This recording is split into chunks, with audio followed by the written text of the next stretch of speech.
Okay, good morning. Good morning, and welcome to everyone. And welcome to those of you who are joining us online. Uh, I'm Masood Ahmed, and it's my real pleasure to welcome all of you to this Birdsall House conference on women, which some of you who are regular attendees will know that this is the fourth in the series that we've had. And the focus of these conferences, which are part of the work that we've been doing on gender and development, that's actually been spearheaded by Myra and Charles and a number of colleagues here at CGD.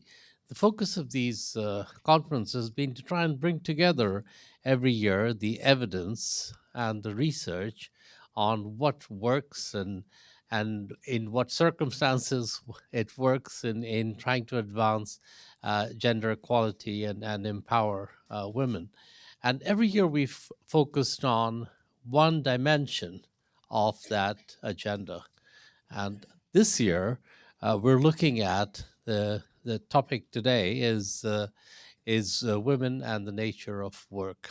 And nature of work is a topic on which a lot of work is now being done, exploring how digital transformations, everything from AI to automation to new ways of organizing enterprises, going to affect uh, the nature of work, the relationship between individuals and the workplace, the relationship between individuals and enterprises, and actually how it's going to affect the future model for development. And we have here at CGD a working group that actually Charles and John here have been leading on exploring exactly that set of issues. But what we want to do today is to take that work and focus within that on the more specific question of how will these transformations affect, how they're likely to affect uh, women in particular. And will they, for example, be affected disproportionately by the jobs that are likely to be changed or disappear? Uh, will technology, on the other hand, actually help overcome some of the barriers that make it hard for women today in so many countries to actually contribute in the workplace because of the existing arrangements we have for the nature of work, which will be disrupted by these technologies. So we're going to try and dig down a little bit into that set of issues today. And I'm sure we'll have a terrific set of conversations, starting off with the conversation that Charles and Molly Kinder are going to have. So with that, let me thank you all again for being here and turn it over to Charles.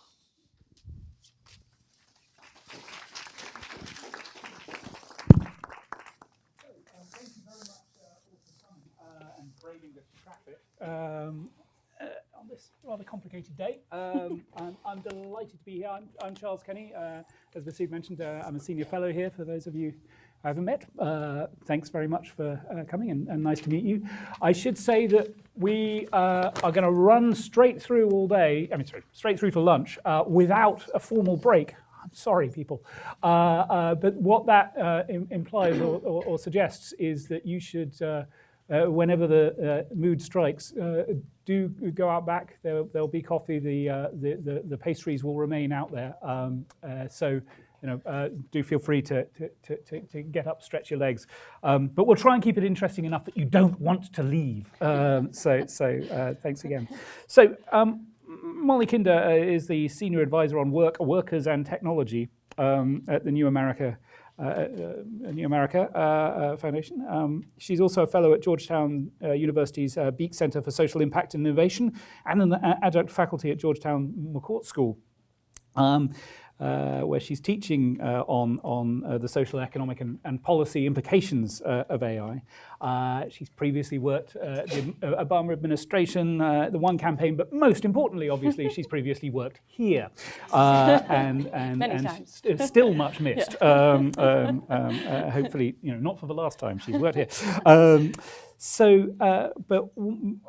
Amongst many things that Molly has done, she has written a foreign policy cover article, which is a fantastic article and beautifully illustrated. Not by me, but on the issue of AI. And I just wanted to sort of start our discussion with what you said in that article, and in particular the implications for women in developing countries. Sure. Well, first, it's such a pleasure to be at CGD. I think I still hold the record for the most number of times I worked at CGD. It's 4. And Ruth Levine, I'm especially delighted that Ruth is here. She was my first boss and my longest mentor, and it's a thrill to be involved in anything with Nancy Birdsall's name on it. And anytime I have the chance to talk with Charles, it's a special pleasure. So it's really wonderful to be here. I'm delighted that CGD is taking a gender lens in its work, but particularly on this issue, which, as Ruth actually was one of the first thought leaders to point out, that gender is really under discussed in the many conversations of future work that are happening here in this country and around the world. So in this foreign policy piece that I did over the summer, I poked through a little bit some of the hype and the hysteria around technology and the future of work. I think there's been so many doomsday apocalyptic stories that are clickbait about the sort of end of work as we know it, which I think there's a shift in thinking that that's probably pretty unrealistic. But the fact that work is not disappearing entirely does not mean that there aren't winners and losers and aren't serious challenges. And I point out in the piece that when we think about the future of work, those with the most skills, the most education in sort of urban centers are the best positioned to benefit. And that unless there's a lot of work done, there's a real risk for lots of groups falling behind, in particular the lower skilled workers, people of color, women being a category, as well as those in smaller towns and rural areas. And there's, I discussed a little bit some of the implications for both the US and the industrial world, as well as developing countries. I think this issue of gender is one that hasn't really been paid enough attention to. It's starting to. And I think the headline is, despite what you see in the news and the obsession with the media on the way that technology is impacting the work of men, and the stories you probably read had an image of a factory worker or a truck driver. That seems to be the dominant public narrative, media narrative. And in fact, I tested this by Google imaging AI and job and robot and job, and almost every single cartoon and picture was of a man, usually a white man, on a factory floor or behind a truck. That's actually not, when we did some of our own data analysis, and I know there are others in the room that have done work, the IMF has a great paper, the World Economic Forum. We have some colleagues here who've done some amazing work on gender. The reality is actually women are currently in occupations that are at higher risk of automation than men, which is just not the predominant public policy or media narrative. And that's true in the United States, true in Europe, and it's true in the developing world as well.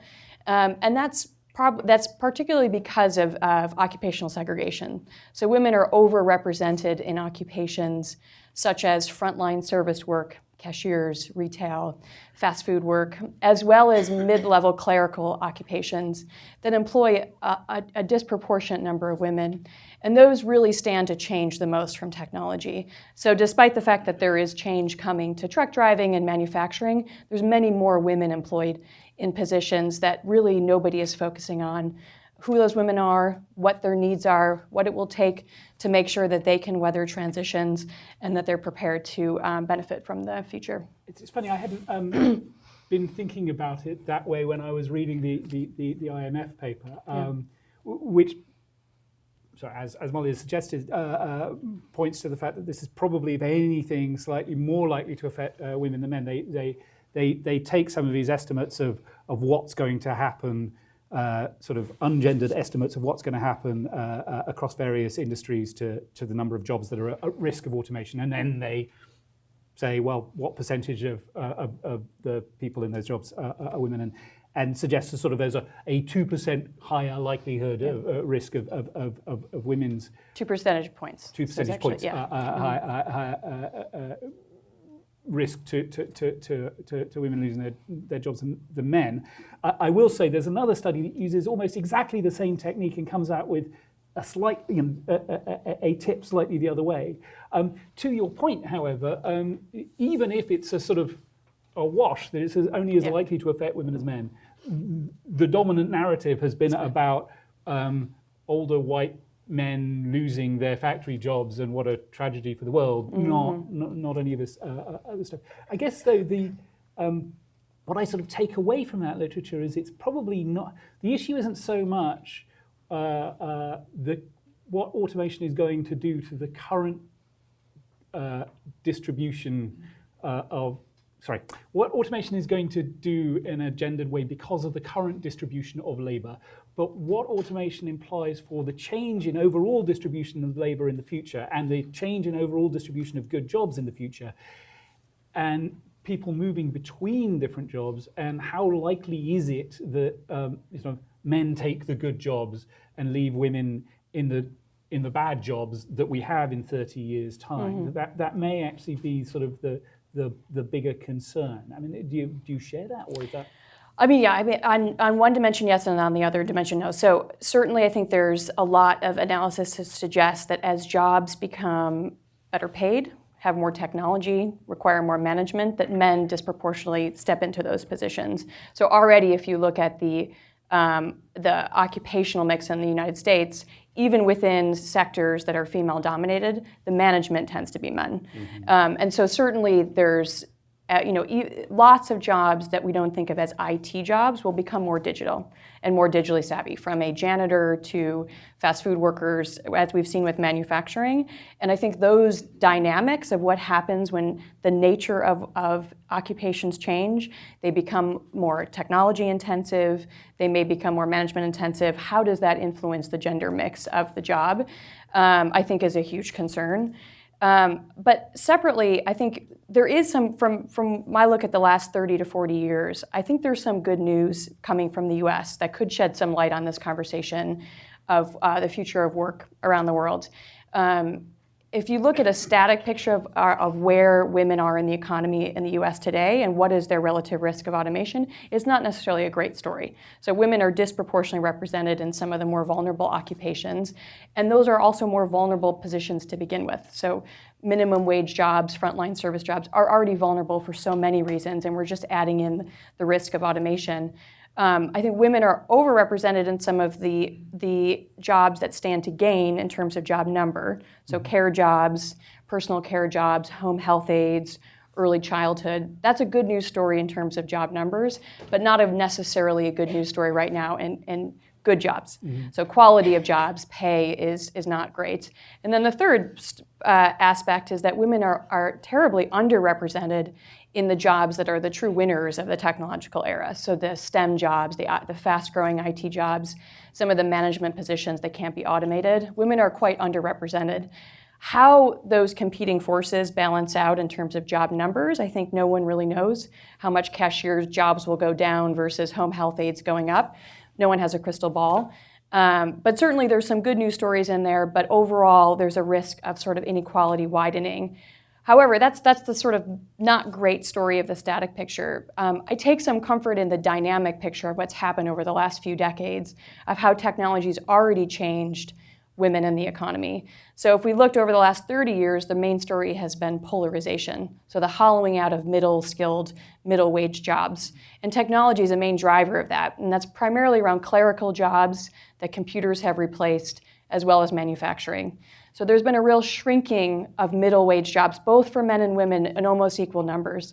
The story for women is so much more positive for men in the last 30 years to what happened to those women in the middle. Women disproportionately have gotten more education, leapfrogged men over the last 30, 40 years in terms of higher education attainment, and almost the entire loss from the middle has moved up to higher wage jobs, to professional jobs, management jobs.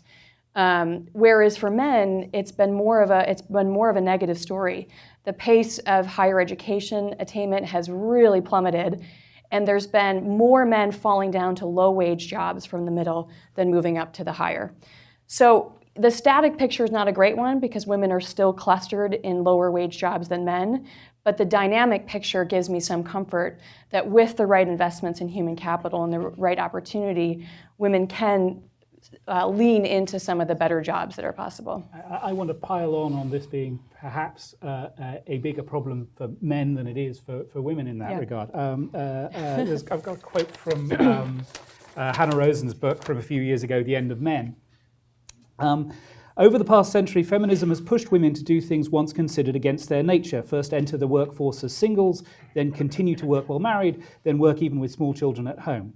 Many professions that started out as the province of men are now filled mostly with women. Yet I'm not aware, this is Hannah, of any that have gone the opposite way. It does seem to me that men have not learned how to change in the way that women have been forced to overcome discrimination in the last 40 years. And one of the ways you see that is in some of the sort of better jobs that probably will survive, like nursing and primary and secondary education. The number of men in those professions has gone up from 10% to 11%, proportion of men, 10% to 11% over the last 15 years. About, men have done terribly. This. Is that actually, is the problem going to be the continuing male reaction against women doing relatively better than they have in the past? I think the overall, it's important to take a step back and say, of men, there's been different reactions. So I think men with a bachelor's degree or men with some college have actually done quite well. Mm-hmm. So when you think about who's benefiting the most, whose incomes have risen the most, it's often men who are dominating in some of the C-suite positions. If you look at STEM jobs, those are brand new jobs. Computer science, they're dominated by men, but men with an inclination to that higher education. It's the real sort of falling behind group, at least in this country, has been men with a high school degree or less, or some college. So there's been a real lack of resilience in moving toward the new opportunities that the economy is bringing, which I think it probably accounts for a lot of the media's obsession with some of the white male factory workers, the sort of blue-collar male quintessential worker who's quite disaffected. And there's some evidence, there's a great NBER paper I read recently that looked at some attributes of sort of personal satisfaction for men and women based on sort of 30 to 40 years of these occupational changes, these movements from production into service jobs. And women, by and large, it's been a positive story in terms of overall satisfaction. And for men, it's been a very negative story. So there's something in there about resilience. A lot of these men who with a high school degree or less, their labor market participation has plummeted. They're not getting the sort of skills and education that would allow them to thrive in this changing economy. So there is something about women's resilience in the last 30 years that I think should be unpacked a bit more, and is I think a positive story alongside quite a negative story of what's happened to men. You can see why the men formerly in factory jobs are annoyed, or at least some of them. I'd rather have a unionized job with a fair degree of, until recently, job security, benefits, than working at Walmart. Yes. But to some extent, of course, that's a policy choice, right? Well, to a large extent, that's connected with a policy choice. We have, as an economy, decided to massively weaken unions. We have decided that we won't give services jobs the same protections. It's not that manufacturing jobs are necessarily and always going to be better. Read The Jungle.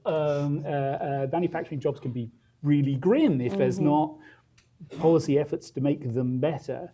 Is there a policy response here that is actually sort of fairly obvious, and we're just not doing that would make this problem go away? This is the $1 million question, and I'm sure if I was a political candidate for 2020, I'd have some smart answer in my back pocket. But no, I'm not running. I think certainly I think this emphasis on occupation belies the fact that there are things about the occupation that people really want. So it's the stability, it's the middle class lifestyle.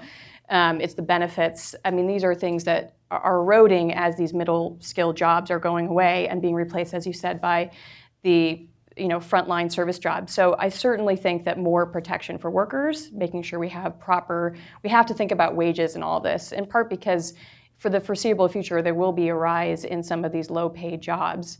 That's just the foreseeable future. So we have to be thinking about safety nets in sort of the quality of jobs. Unions have been eroded at the same time that some of these jobs changes have happened.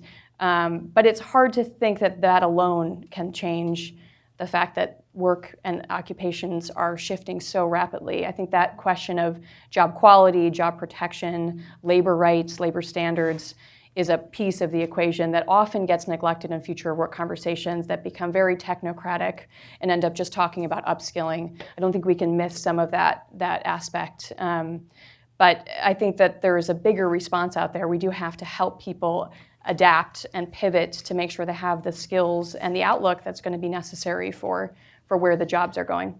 I want to push us international with Sure. Largely talking about the US. I mean, if you just look at a really rough measure of automation, and I accept it's a really rough measure of automation, it's GDP per capita. Rich countries, there's not very much hand threshing going on. There's mainly combine harvesters. Manufacturing is much more dominated by automated processes already. So just as a first order approximation, more automation equals more GDP per capita. And if you look at countries with higher GDP per capita and what women are doing, there's somewhat of a U-shape when it comes to the labour force participation, although that's arguable apparently. But definitely, if you look at participation in formal sector employment, which is better jobs, it's for women, it's 5% or less in really poor countries, and it's 40% or above in richer countries. Automation is a powerful force for better jobs. I mean, are we kind of arguing about them? When we talk about what's going to happen in the US and on the margins, maybe their jobs will get slightly worse or slightly better. Is that just basically an irrelevant discussion when it comes to developing countries? Because really, we just want more automation now. This is central to improving the quality of life, and everything else is marginalia. I think, as with all things, the extreme probably isn't the right depiction, but certainly actually, it's interesting. The countries that are actually most ready from a policy point of view for automation tends to be the ones with the most automation, the most developed safety nets, the best labor policies, the best ed. And likewise, when you look at some of the countries in East Asia, Latin America that have much higher rates of female participation, they obviously have more technology. That goes hand in hand with human capital. So I don't think I'm not so doomsday that I think the arrival of automation and technology is necessarily all bad for the developing world. I think it's necessary for GDP growth and competitive development. I do fret. I share some of Danny Roderick's concern about the loss of certain types of occupations that have absorbed a lot of low-skilled labor. I fret that replacing, for instance, in Cambodia or in Bangladesh, the light manufacturing that has provided a stable living. It's not perfect, and when I was young, I was probably protesting against some of those types of jobs. But the ability, similarly to what America has lost with the manufacturing job for a high school educated man, an ability to have a middle class life. I think some of these manufacturing jobs that provide sewing operators in Cambodia, garment workers in Bangladesh, it's a little hard to imagine what replaces that in the absence of a transformation in human capital. And that is the development process. So we have to be moving anyways toward higher human capital, but to me that is development. And the absence of certain occupations that allow lower skilled workers to actually benefit from formal employment is something to wrestle with. I think that we should learn from the lessons of the US that the loss of those types of mobility and those paths have real consequences. But overall, I still think there's abundant opportunity, and certainly the story that I was trying to tell of the US with women becoming better educated and then being able to seize opportunity is certainly an instructive lesson for the developing world. So, Amala and Gwynol, our member of our study group, has a lovely piece, essay on the CGD website, which, amongst other things, talks about Uber and Lyft and the gig economy, which in the US and Europe we're increasingly seeing as a kind of a bad backstop when there are no other jobs available, perhaps unfairly. But she sort of flips that round for the developing world and says, you know, while in the West we see it as steps backwards from formality, in Africa you can see this as steps towards formality, and creating not perfect jobs, but as you point out, nor are the factory jobs that may be going away perfect, but creating better jobs that over time could develop into fully formal sector jobs, if you will, and that gives me some optimism that this plays out well. So even if we're losing the manufacturing jobs, maybe we're gaining the other jobs. And just before I let you respond to that, I should say in later sessions we'll be talking about this, but also a bunch of existing technologies that currently are being used in some parts of the developing world and not in others, that can improve quality of life and productivity in the developing world. I mean, if there's a sort of short story as to why some countries are rich and why some aren't today, it is how much is productive technology being used, existing productive technology. So it's not like we have to invent something brand new in order to make Tanzania as rich as the United States. There is apparently the technology around to make a country as rich as the United States, because we're as rich as the United States. So there's a lot to be done with adopting existing technologies to improve outcomes. But when it comes to these new technologies, maybe there is this upside as well. Maybe there is this kind of, they can help improve service delivery, make these jobs slightly more formalized over time, and improve outcomes. Yep. So I definitely buy. When I think of technology, I think until the last few years, we weren't really thinking of technology as labor replacing. This sort of notion of how artificial intelligence, automation is going to change the very nature of work and potentially undermine one of the developing world's greatest strengths, which is its abundant, cheap labor, which has been a real reason that production has moved to some of these countries. I think we've been thinking about technology in the way I did when I was at the Global Innovation Fund or USAID, which was an input to sort of make a little bit better our health delivery in the forefront, or to improve our communication. So I think there's huge potential for technology as a platform or as a communications tool to make the informal economy more productive, to improve standards of living. I mean, I think technology has a huge potential for that. Interestingly, there's opposite parallels in the US and the developing world. Women are vastly underrepresented in the US in platform work, particularly like Uber. It's predominantly male, which I think is really interesting. Etsy is a different story, but that's not a very big source of employment. So women are not actually very represented in platform work in the US, but platform as we think of as like a gig platform, not in sort of contract work or independent work. But certainly women in Africa and other regions are highly represented in the informal sector. So ways that technology can make that work more efficient, more productive, move them to more formal, to some extent, employment, I think has huge potential. I sort of put that into one sort of, in my head, I categorize that as one very positive story, and then it's sort of alongside a story that's sort of a bigger, more macro story of how work is shifting because of automation. Fair enough. Yeah. This seems like a very good moment to open up to an audience that is full of people with smart things to say. Yes. So, I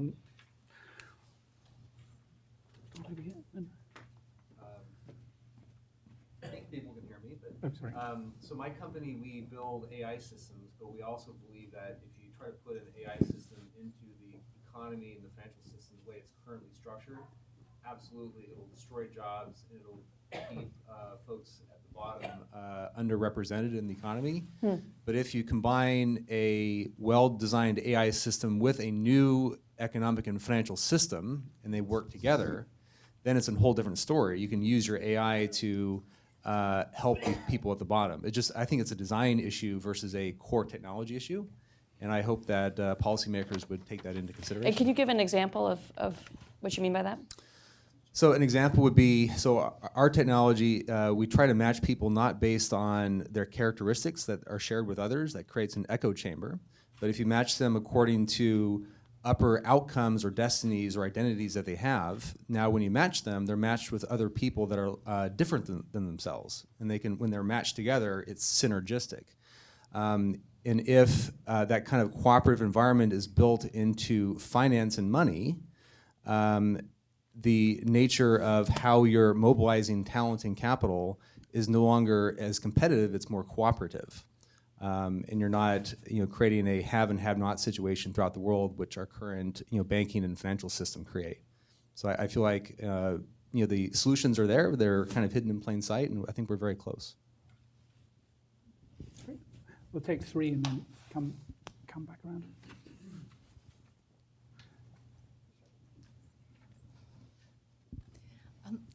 Hello, my name is Ariane Higovic, and thanks so much for this panel. We do mainly work on the US, and on our work, it's right that the overall risk of automation is fairly similar for women and men. It's just distributed very differently. So for women, the step-up jobs, middle jobs are particularly threatened. But what I'm wondering around, the second big issue in the future of work is the growth of care work. And what we can see in the US, and I think in the rest of the world, that there are lots of productivity gains potentially from better use in care work of new technologies, but there's no way to put them into wages in care work without major restructuring. And I was really struck by the recent World Bank report on the future of work that actively approaches the issue of revenue raising in developing countries around VAT or whatever. It basically acknowledges, we need more government revenue, and for us this means you cannot improve care jobs from the private sector. It has to come through government revenue. So I was wondering what you think about that.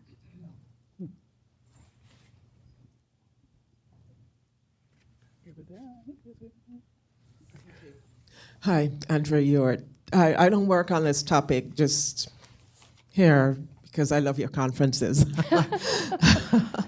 But I'm one of the narratives that is one of the narratives that exists, particularly with respect to a description of the status quo with respect to the world of work, is certainly in the U.S. that there are skill sets that are not being met, that there are jobs that cannot be filled because the people don't exist, the skill sets aren't there. And I'm wondering what are the implications for that? First of all, do you agree? And secondly, what are the implications, if you do agree, for this discussion, both in terms of the impact of automation as well as possibilities or not for women? Thank you.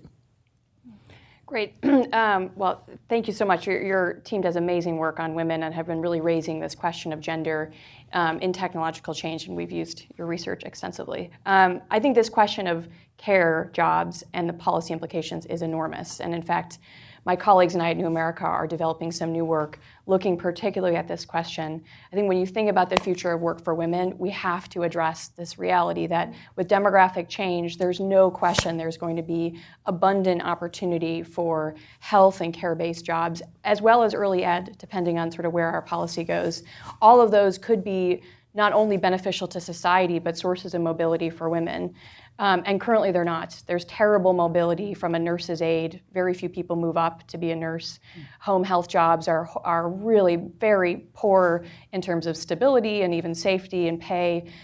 So while that's really, when we think about what skills technology can't do, empathy and care is top of that list. Women are predominant in some of those occupations. There is real policy decisions to be made about what will those jobs look like. And will the public sector invest in them? And my some terrific colleagues at New America on our Center for Education Skills, asking this question of what would it look like for a city to take seriously early childhood workforce, not just for the benefit of children like my own, but for an economic mobility trajectory for women. What is it going to look like for care jobs to be better jobs? Who pays for them? Certainly for those who have an elderly relative, they don't feel that that's cheap. You know, the families are really burdened by this at the same time that the workers make very little. I think it's a societal question. What do we value? This is a question I would like to ask somebody in 2020, you know, a candidate in 2020. When we think about the future of work, we talk about apprenticeship for men and this and that, but when we think about the future of work, this question of women should be at the center, and how are we valuing the workforce that's going to be providing the care that we need. And that could be a source of mobility, but it ultimately is going to be a policy decision. And it matters for the developing world. This could be a source of jobs for all sorts of women across the world, not only in the developing world, but as a source of jobs through migration, if they're good jobs. So I think it's a great question, and it's something that we are going to be really diving into at New America, looking at very specific policy ideas for strengthening those jobs in partnership with organizations that are at the front lines. I think this question of a skills mismatch is a terrific question. We already are seeing a dearth of talent for good middle-paying jobs that a lot of employers say they can't fill. I think there's something like 5 million good-paying middle-skill jobs that are going unfilled. My personal hypothesis is a lot of them require math skills, and I think this country does a terrible job of giving people math skills. If you think about advanced manufacturing, IT, and nursing, they all require math. So I think that's something that this country should grapple with a little bit. I think a lot of the predictions of the community that's analyzing future work is that this notion of a skills mismatch is essential as we think about how work is shifting.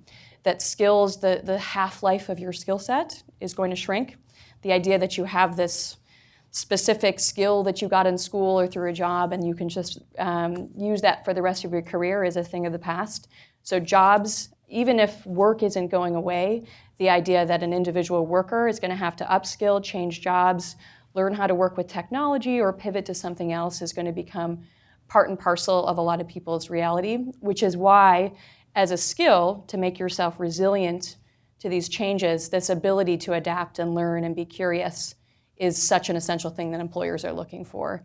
I think it's real, and I think when prognosticators look into their crystal ball and predict the future, I think they predict more of this changing skills and this need to help people adapt and pivot to meet the needs of the future. So I don't know how much this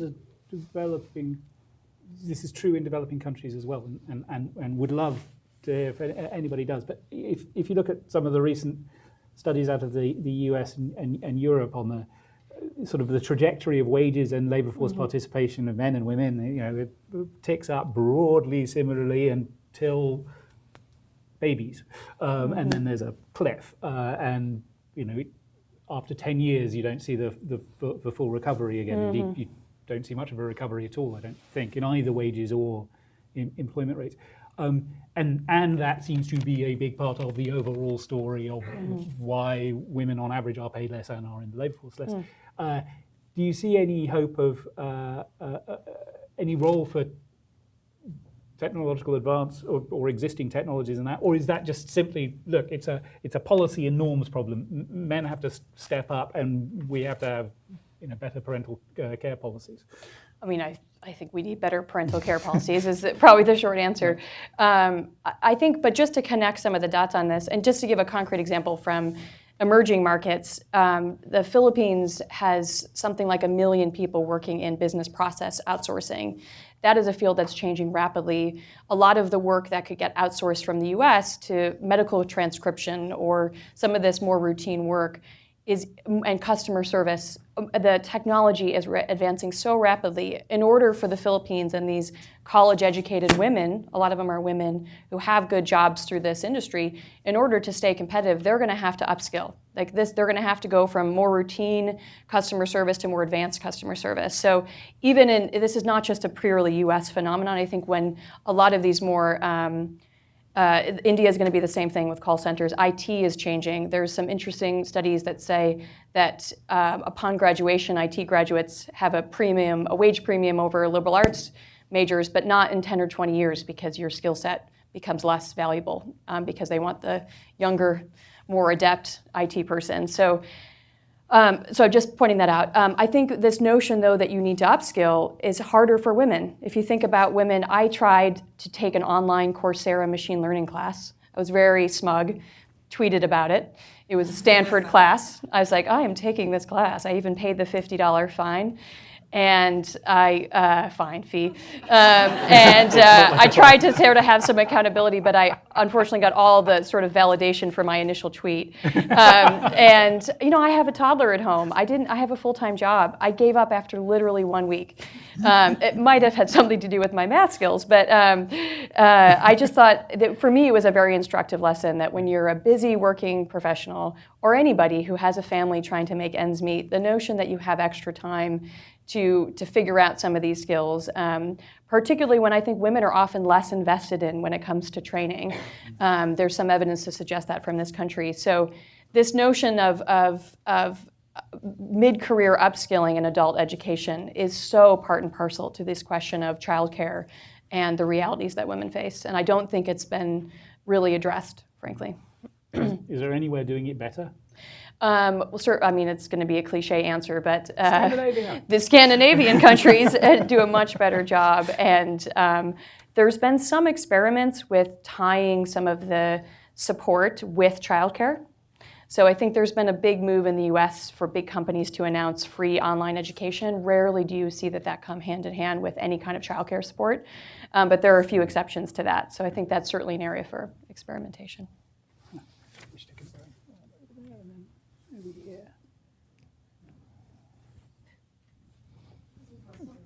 Oh, sorry. And then next over there. Yeah. Hi, Megan O'Donnell with the One Campaign. Molly, I wanted to pick back up on the point you ended with about women's underrepresentation in platform work. And I know a lot of folks have been dancing around the unpaid care work, disproportionate burden, care economy. It seems on its face, given that, sort of a paradox that women are not drawn towards work that would be a bit more flexible, less tied to these binding constraints of a 9-to-5 or much longer in the formal economy. So I'm wondering if you've thought through some of kind of the binding constraints to that entry. Is it perceived insecurity? Is it lack of access to assets that women have typically less, provision over? What are some of the reasons why women are not seeing themselves in this platform work kind of space, and how do we address those? I should caveat, I don't have any evidence about the developing world, so I don't have any insights into whether women are or not partaking in the platform work in that context, which I'm sure your job at One Campaign is most pressing to you. I've just seen it from a US perspective and some of the platform work, and I did some brief sort of analysis of some of the Uber is such a dominant player in what we think of as the traditional gig platform work. Platform work is just another word for part-time work. It's just that what we think of as being an online platform and micro work. Uber and Lyft are a sort of a huge percent of that workforce, and women are just underrepresented in that space by kind of a long shot. The exception, again, I saw was Etsy and Airbnb hosts. There's more gender parity and even more women doing that income generation, but I don't think people think of that as jobs, whereas Uber and Lyft have primarily been actually sort of an income smoothing function, short-term income smoothing, but it's predominantly men and actually more educated than taxi drivers, which I find interesting. I think it's the same in developing countries, partially because I think both Uber and Lyft have programs to try and get more women to drive. Drive, and it's I assume it's a safety thing, a capital problem. Exactly. I mean, you need a car. You need your own car. Personally, I don't know if I'd feel safe putting strangers in my car. So I think that transportation dominance and that particular line of platform work might explain much of what we're talking about. There was some really interesting research that women Uber drivers in the US make less money than men because of choices they made about speed and when they were driving. So there's some interesting gender dimensions even within that labor force because men drive faster and chose to go at more prime hours. At least on the speed one, you feel there ought to be a public policy response here, which is anyway. Yeah. I would say I think that already Uber and Lyft, have more women drivers in developing countries than traditional taxi companies do. That wouldn't surprise me. And in some ways that makes sense because while I take your point about having a stranger in the back of the car, at least with Uber and Lyft, you know who, you can figure out who that stranger is, Yes. and there's a record of that stranger, and that stranger can be arrested later in a much more easy way than if they're paying with cash and there's no. So, but broader point still taken. Yes. Sorry. Over there, and then back there, and then. My name is Safi, background in IT, telecom, and cybersecurity. And I was a teacher back home in Sierra Leone, West Africa for 16 years. You said something about upskills. I came to this country, went to school here. But my concern about high school and middle school, high school mathematics is quite different from that of the continent of Africa. The maths being taught here, I find it very, very difficult and strange.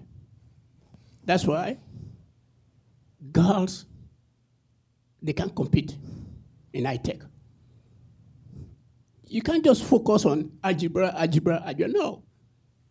The British taught us traditional mathematics. Calculus. Because if you really want to do something like augmented reality and artificial intelligence, you have to be 100. But the teacher who is teaching these kids should calculus, traditional mathematics, additional mathematics, that governs quantum physics, cloud computing. So if you look at the technology, just like 10 years from now, there's going to be only one person in the bank. We are doing the research, only one. Why? We are using blockchain, augmented reality, artificial intelligence, nanotechnology, and quantum physics. You go into these banks, 10 years, by 2030, all what you are going to do, upskills. You take your bank card, swipe at the door. You enter, how may I help you? You see nobody. Because mathematics is being taught effectively and efficiently in middle and high school. So we come to women, they get scared of mathematics. So how will these skills be upgraded? They get scared. Yeah, you can't get scared. So what is the future of women in high mathematics? This is my question. As a victim of the British mathematics education system, I think actually a problem we have in the UK and many other parts of the world have it too is there's a sense that everybody needs to learn STEM skills right now, and some people do, but of course a lot of the jobs that are going to be left aren't about STEM. They're actually about knowing how to write well, doing things that robots can't do. Right. And so my problem with one of many problems with the UK education systems is it tends to make people either just know a huge amount about maths and physics or know a huge amount about Shelley and Byron. And I quite like people to know a bit of both. But to the point of girls and boys in school, I mean, one of the sort of fascinating challenges we face today in development is if you look at both achievement rates and test scores for certainly primary and secondary in developing countries, you don't see any meaningful gap between girls and boys. Something is happening later that is the problem, and I think it's about norms and all of that. And I don't know how technology interacts with, is there a technological solution to what is increasingly clearly a norms problem? And surely there's not one, and surely it's not complete. But if there's even a partial technological solution, to part of the problem, I think that would be great. But have you come across No, right. Yeah. Nor have I. But if anybody has examples, sorry, we have less than 5 minutes, and we have at least 3 other people who wanted to speak. So apologies, but please be as quick as you can. I'm Beth Gertz. I'm a consultant based in London, and I work with a number of different donor organizations that are trying to tackle this issue. And my respectful observation is there might be a bit of a mismatch. I share your hypothesis that it's about adaptability, resilience, curiosity, and a lot of those attributes that often arise, as we know from human development, from early interventions, early education, child rearing in the first 5 years, all of nutrition, all of those factors.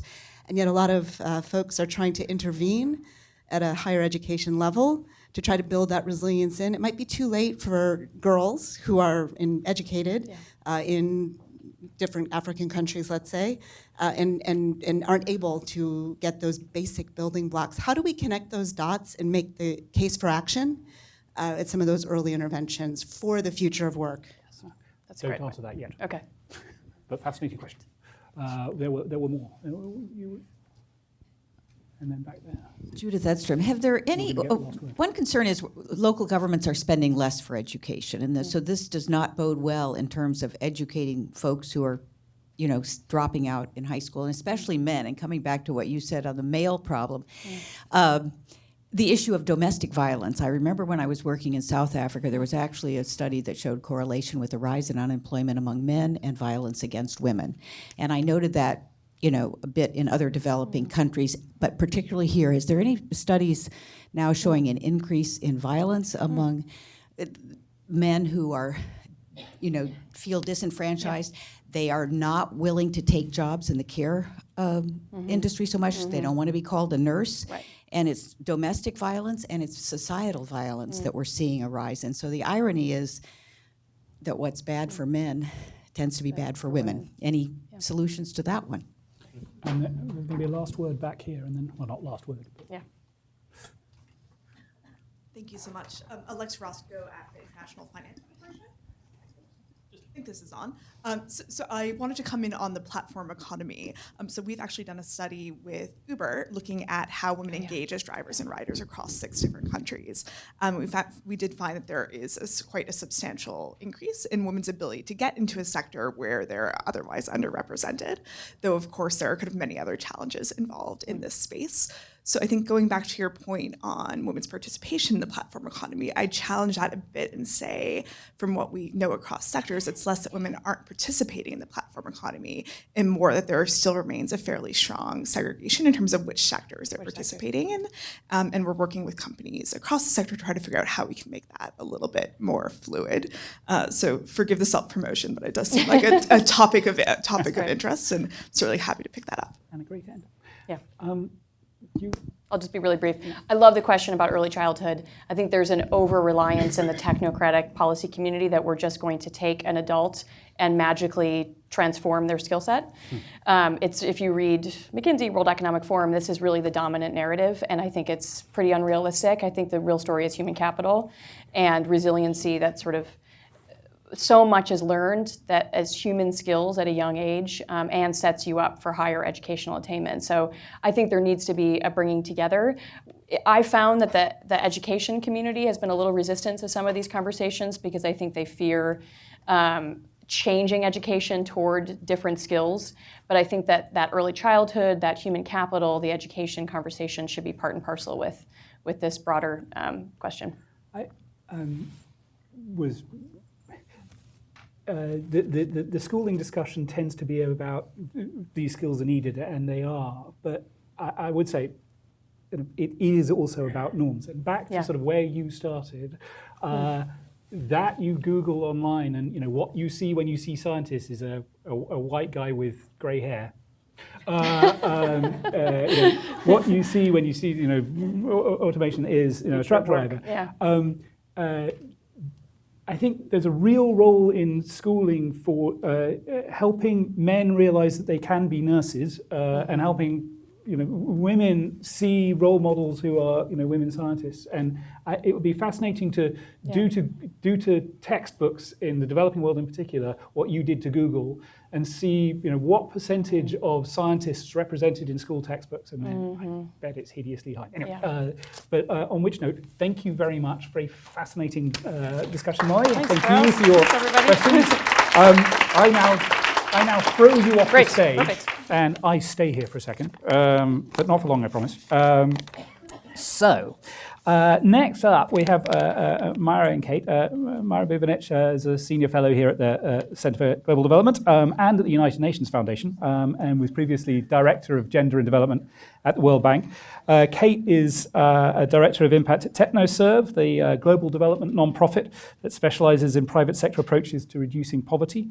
And she sees overall aspects of impact measurement at TechnoServe, which recorded 189 million in new revenues and wages for women in 2017 alone. That's impressive.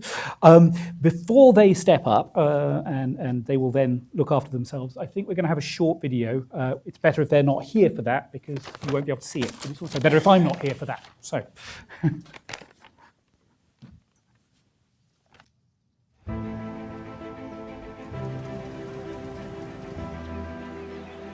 She is strength.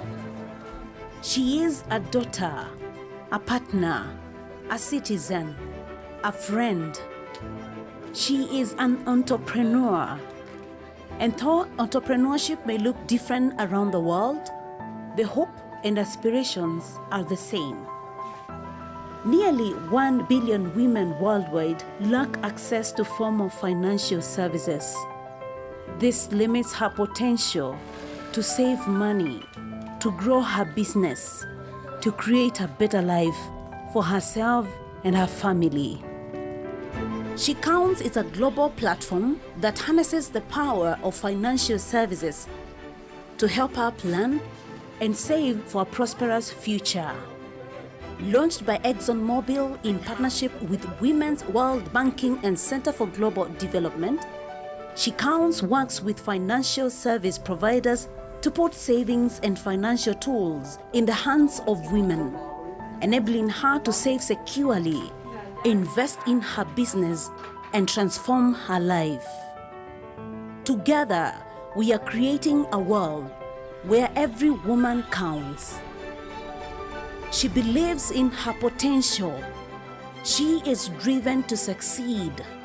She will build her financial future. She counts.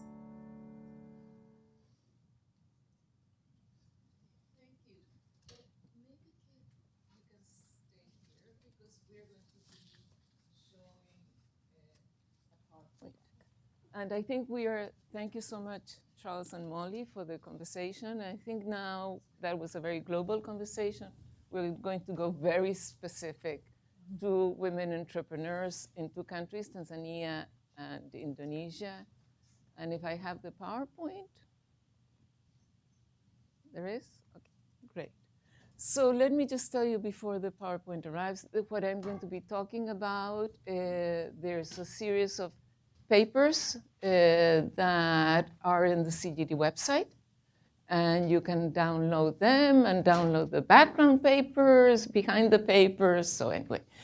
So this is exploring the power of savings for women, and these are, to date, there are 4 reports at least that have been produced, and if I can go to the next slide.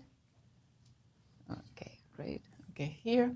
Okay, so women prefer to save, and I'm, the preface also is that now we're talking about existing technologies for really poor women micro-entrepreneurs. Women prefer to save, and there's increasing evidence, and this is a meta-analysis across country evidence from a meta-analysis of savings, randomized control trials that we did. Out of 49 savings randomized control trials, 13 provided a basic savings account, and these are the results. 63% of women, when offered a basic savings account, will open one, compared to only 26% of men. So women really, and this is across countries, very different populations, industrial and developing countries. So women really prefer to save. Oh, okay, sorry. But they lack access to safe, reliable savings, much more so than men. And this is how women save. This is Rose in Mbeya in Tanzania. She has a lockbox and she saves there her money for emergency. And then that is a big pile of coins that she has in her bedroom under key. And she's saving that to buy a car. So obviously there's a huge gap in women's abilities to save safely and securely in the formal financial sector. So this is what we did, and we're still doing. In a multi-partner study, we're testing the power of mobile savings and business training for women's entrepreneurs in Tanzania and Indonesia. These are all the partners, and I want to acknowledge it's a complicated study. We have been doing this now for 3 years. We have amazing partners. They're incredible, committed, and I really want to thank all of them. I'm not going to name them, but I think the Center for Global Development, we are really indebted to their commitment to the study. What we have done. In Tanzania, we are testing more the demand side. So 4,000 women micro-entrepreneurs in 2 cities, and we provide them access to an interest-bearing mobile savings account, Empower, and we provide them also training, business training, 12 sessions over 12 weeks, a weekly session of business training. We have data now for follow-up at 12 months and 18 months, and now we're seeking funding for another set and another follow-up, hopefully early next year. In Indonesia, we have been testing the supply and the demand side. And what we have done is financial service providers, and this is also access to a branchless banking instrument. We have given bank agents either high or low financial incentives to target clients. And we're telling everybody that it's good to target women clients.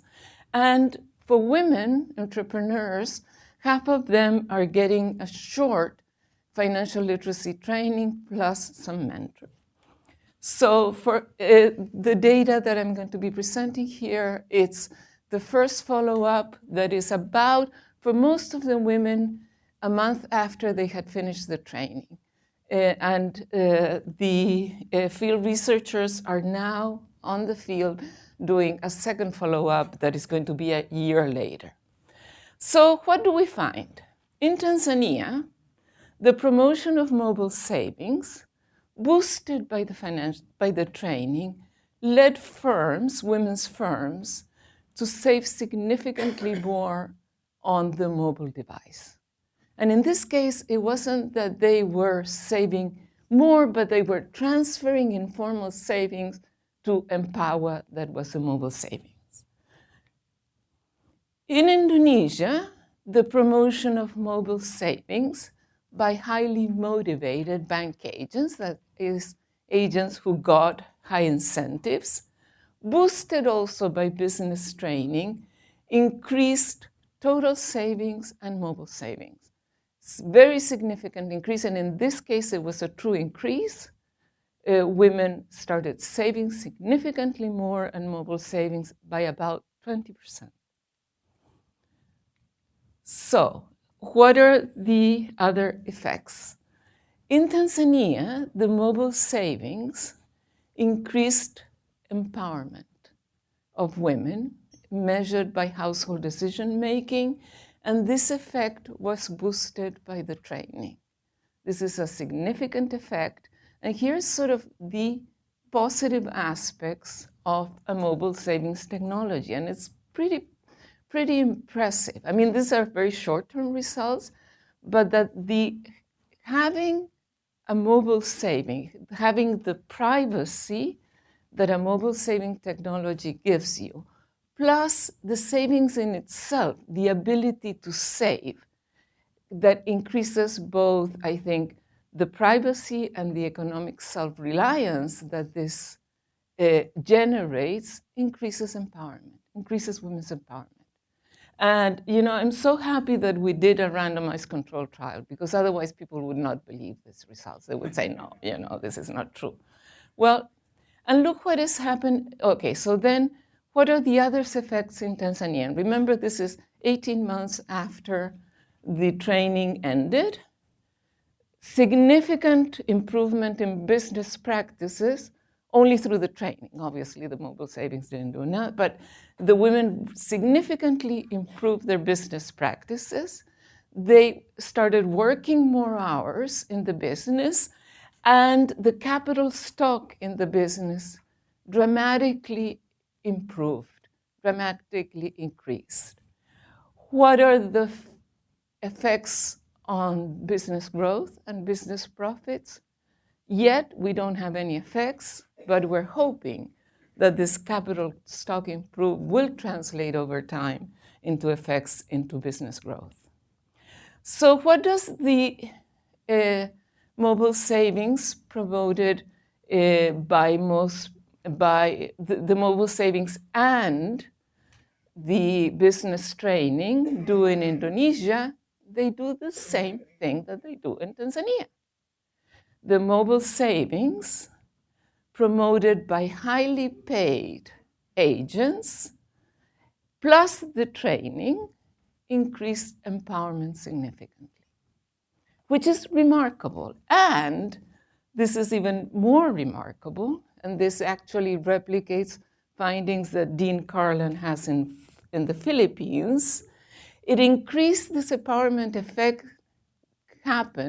was concentrated in women that at the baseline had very low empowerment levels. They had scored 0 empowerment in a empowerment scale. So it was precisely those women who were very low empowerment to begin with, was for whom the savings, the mobile savings, and the privacy the mobile savings provided, and the economic self-reliance that mobile savings provided, that had the effect. For women that, wait a second, where am I? Okay, no.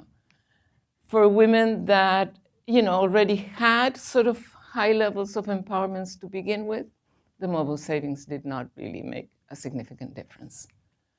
And in Indonesia, what is the other effects? Training and highly paid agents independently increased household welfare. But we have yet to see effects on business growth. This was obviously only 1 month after the training ended. So, what are the summary of the findings to date? First, and this is very important, I think that this is probably one of the most important messages of this research, is that easing supply-side constraints for women makes a difference. Promoting mobile savings or paying bank agents high incentives really makes a difference in terms of women finally accessing these financial services. There is sort of, and this is very important because I think very few people have sort of acted on the supply side. And we need to change things also in the supply of financial and other services so that they do not discriminate against women.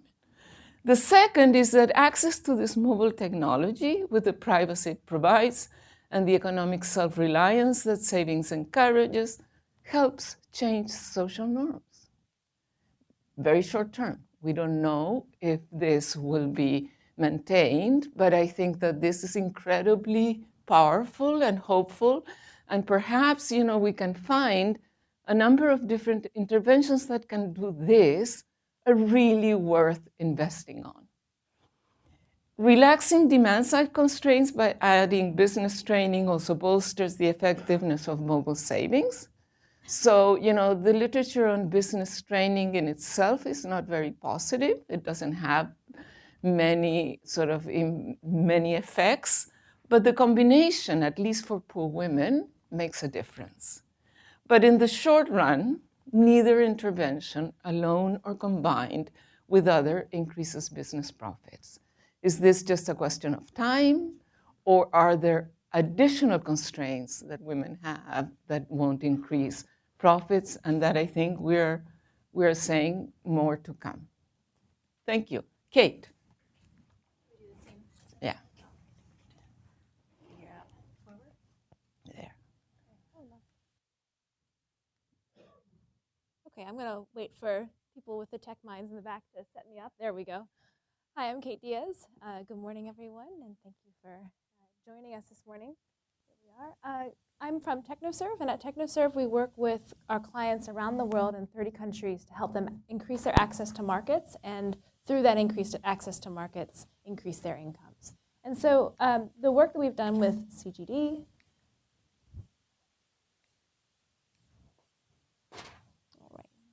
I have a hard time getting it to advance.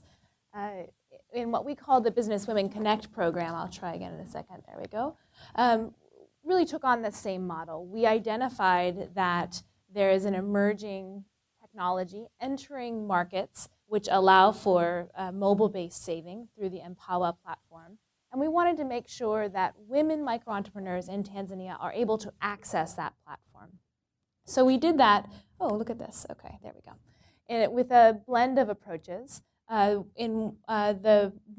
one cohort, we worked with them just to train them on the Empower platform, helping them to understand what this mobile-based technology was and how it could benefit them. And that was an in-person training alone. And then in another cohort, we trained on Empower, and we added business literacy training. And we did that both in person over 12 weeks, as Myra mentioned, and we also added on top of that an SMS-based platform, which allowed them to engage with a story of a woman who was going through her own journey, learning about business literacy and applying those skills. And it was really interesting to hear from our clients say that that interaction on the SMS platform was an intimate way of thinking about, learning about, and reflecting on their own practices, and they really got engaged with the story of this woman that helped them to learn about their own skill set. So it was an interesting kind of layer on top of our effort to introduce mobile-based technology to women entrepreneurs, to learn that mobile-based technology could also influence our own way of engaging with and training our clients. So my job today is to give you a couple of on-the-ground takeaways from our work to help you all think about how we can help women to engage with technology. And two main areas I wanted to focus on was how to engage with women and how to engage with the community as we're doing that. The most important aspect of engaging with women is one that we know about training in general, and that is meet women where they are. We need to make sure that our training, as we offer it to them, is in a time and place that's convenient to them. And that's particularly important when we're introducing a new technology. A lot of the women that we talked with in preparation for rolling out this work were aware of Empower already. They had looked at it, they had heard about it, they felt like it wasn't for them, or the learning curve to engage with the technology was too high. And so one thing we immediately knew was that trust in this technology would be low, it would feel daunting. So we needed to be able to create a space for them to explore the platform, understand what it could do for them without feeling the pressures of the market, pressures of childcare needs, pressures of a household. So we needed to find a time and place convenient for them. Secondly, we realized quite early on that the needs of women who are illiterate and innumerate in terms of learning and engaging with the platform would be different than the needs of women who had some basic literacy and numeracy. Now, it is possible to train women who are illiterate and innumerate on a mobile-based technology. Certainly there are women and men who are engaging in these platforms who do not have strong literacy or numeracy skills. But it was clear in our early piloting that their needs and their ability to engage with our curriculum would be different. And so we had to make the decision to focus on women who already had some basic literacy and numeracy skills in this program and address the needs of women who did not have those skills separately and apart. The other area where I really wanted to share some takeaways with you is how we engaged with community members and particularly male partners in order to ensure that women could work with us in the Business Women Connect program and also engage with the Empower platform. We encouraged women to talk with their partners, talk with their husbands about the mutual benefits that their training could bring to their household, the potential for strengthening the business, strengthening, hopefully and ultimately improving the profits from these businesses. We spoke with local community leaders about normalizing the idea of women engaging with a technology that is on a mobile phone, helping them to understand the value to that and asking for them to support the promotion of our program so that they could be also kind of taking the lead in this effectively culture change. And one of the ways that we did that was by inviting community leaders to events to celebrate our graduates. And here's a picture of a graduation ceremony that we had in which community leaders would speak, and we really kind of normalized the idea that women would be advancing and investing in their businesses by creating a public ceremony. And so again, this was an important aspect of the work that we did, is making sure that it was a festive occasion as opposed to simply this isolated event of training women. And I'll leave you with a quote from one of our clients, Judith, who said, "If I have a phone, then I have Empower. I can save my money safely and privately there." And Myra made made the evidence-based argument for the fact that we achieved that.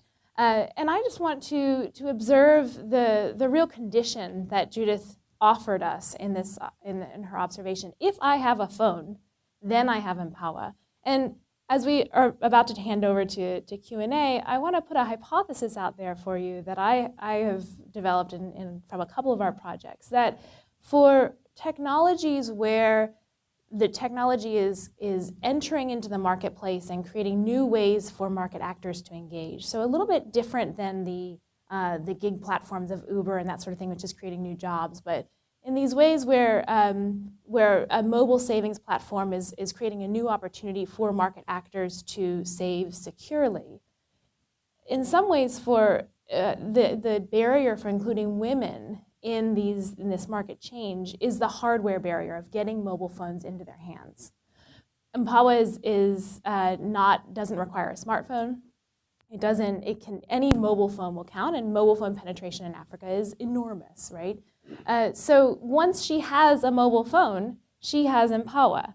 And making sure that she has that mobile phone was actually one of the biggest barriers in terms of being able to train women. Once she has, let me rephrase that. Once she has a mobile phone, then training women is actually something that's quite feasible. But getting mobile phones into their hand is the barrier that women face. It's similar to work that we have done in Bihar, India, where we're helping farmers, men and women farmers in Bihar, sell their product using blockchain, and that increases the traceability of the product through the supply chain. Well, blockchain requires a smartphone, and only men in this community have smartphones. So again, there's this hardware component in addition to kind of teaching the soft skills of interacting with it that is going to be a challenge for ensuring that women are included in this disruptive new technology in the market. So I'll leave that out there as a hypothesis. As I'm talking through it, I can see some nuances to my thoughts, but thought it might be a good jumping off point for discussion.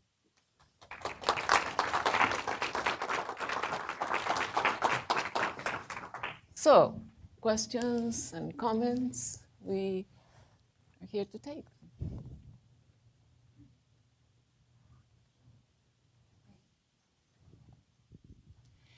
Thank you so much, Rebby Sterling from FHI 360.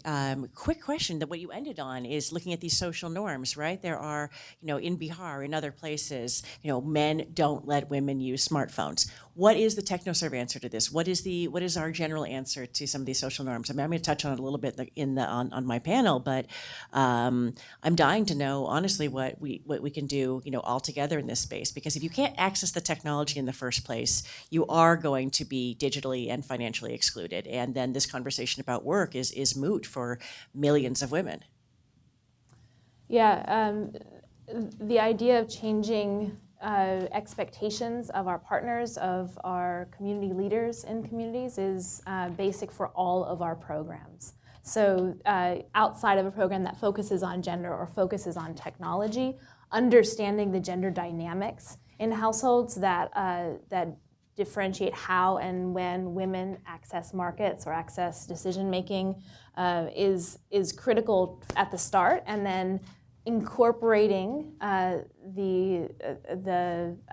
shift in how that can take place into our programs is crucial. So what does that mean? That means including men in gendered training, including men as we're reaching out to women to help them understand and break down nerves that they might have about what it means to have women be empowered, getting them involved and active and excited about that, and then getting community leaders to do the same. Incremental steps though, right? And I think that, as I was mentioning with the MBA graduation, normalizing the idea that women hold cell phones can help other women make the case in their households that they should be able to access cell phones too. I just want to add something that I think we always think of social norms as sort of unchangeable and static, but I think that there's tremendous change. And I mean, just looking and working with these women in Tanzania and Indonesia, you see that there has been just dramatic changes, I think, well, in access to technology and then in social norms. Questions?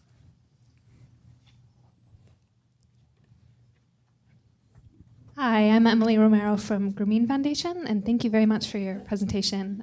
Just curious if you could go a little bit more into the agents and the incentives. I'm curious to know if, kind of in that agent interaction, did you do trainings with agents to kind of sensitize them to working with female populations, or were these women agents kind of how did you sort of look into that dynamic between the agents and the women savers? Should we take another question maybe, and then? Yeah, good morning. I'm Nilufar Ahmed from Millennium Challenge Corporation. My question is for Myra.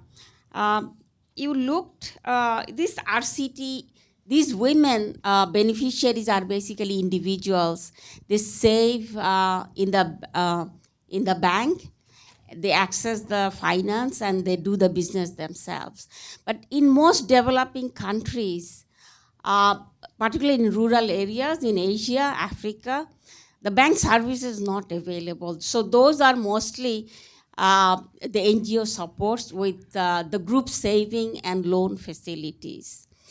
So I think it will be interesting to look at that, whether empowerment happens in those areas where there are group savings and loan together supported by an NGO or an agency versus these women who have individual loans and individual businesses. And did you also look at, because in most countries when credit was given to women, there was a high increase of gender-based violence, because men would like to beat the women and take the money away. So I understand from Kate's that you encourage women to talk with the men, but is there any program for counseling the couples basically so that women's saving and her business will be safe? Thank you. Okay, maybe we take another question and then we go and answers.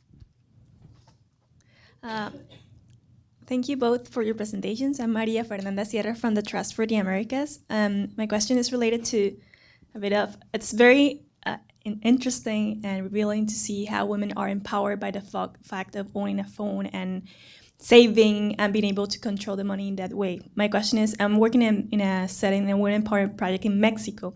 So access to phones is very easily, and even though maybe interacting with a computer might be difficult, interacting with a phone is easy, so that could be an avenue. However, what happened next? Do you have any idea? Because I'm thinking of the level of connection. So you have your savings, you feel that you can control that money, invest it in your business, or maybe use it for something else.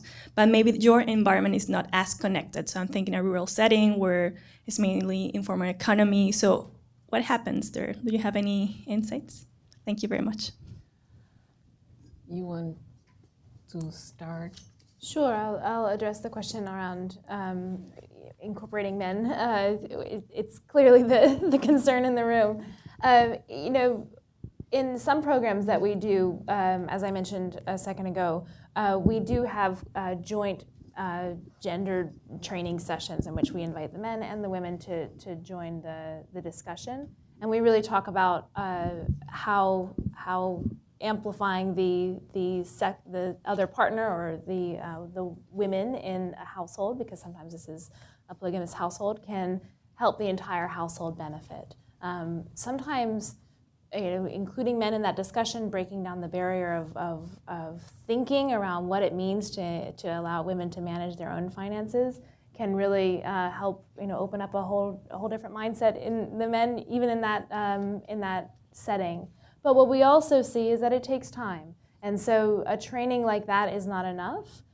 We have to encourage women to continue to share their learning with their partner, so that their partner doesn't feel like whatever's happening in that training session is secret and, you know, that they don't get it.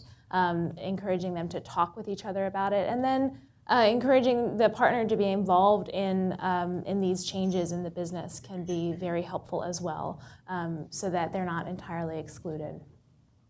It's very contextual, though. You know, it really will depend on the gender assessment that we do in each project to understand what the role of women and men are in this value chain or in this economy, to make sure that we can kind of tailor the approach that we take to the group that we're working with. The question on incentives and agents, these are bank agents. They're really entrepreneurs in the village. You know, there's one bank agent per village that take up this new branchless bank product. The agents are both men and women, regardless, but actually we have like about 48% of the agents are women. They get trained on the technology, and then they are told that it's good to target women, but they get financial incentives low versus high. High financial incentives is about 4 times as low financial incentives to sign in new clients. That's what they're. So, you know, now hopefully with the follow-up measure that is taking place right now, we may be able not only to see the effect of high versus low incentives, but having a female agent versus a male agent, because by chance, but luckily enough, we were able to get so many female agents. On Nilufer's question, yes, I mean, it would be great to study the effects of NGOs. The really nice thing, I think, about this work is that we're dealing with financial service providers that can go to scale, right? In the case of Tanzania, it's Vodacom. So, you know, they sort of are around and they can really go to scale. In the case of Indonesia, is one of the largest banks in Indonesia. So if this works and if incentives do work, it makes so much sense that you can really, you know, go to scale very easily, much more so than just doing trainings of women, you know, over time. On your question, I don't know what is going. I mean, your question, it's a bit, you know, let's see what happens. I think, you know, my take on this work is, you know, these are very small micro enterprises. They face huge constraints. I mean, and they're, you know, local markets. They're just very small operations. But, you know, maybe, and women are saving, but, you know, the amount of savings, maybe the capital constraint is too much, too high, and, you know, savings in themselves will not be enough. But on the other hand, with the combination, I mean, if they are saving and they're improving business practices, maybe over the medium term, this will lead to some kind of business growth and profit. The other thing that is leading to, at least in the Tanzania case, and I think in Indonesia we'll see the same, is women are opening secondary businesses. And I think maybe it's a survival strategy, whatever, but rather than increasing the profits up to now on the primary business, they are opening secondary businesses. I'll add a little bit on the technology side of what's next on technology. What we see is when we train people on new technology, and if we think of our own technological learning experience, knowing how to use one app or one interface really helps us translate those skills to any other interface. So by breaking down the barrier of helping women to understand how to interact with an app like Empower, and knowing how to save money online and what that means conceptually and what that means kind of fundamentally for their businesses, breaks down their barrier of learning another technology that might come through next. So I think that we should be optimistic that by helping them to engage with their cell phones and engage with this technology this one time, we're also giving them a leg up on future technology that may come out.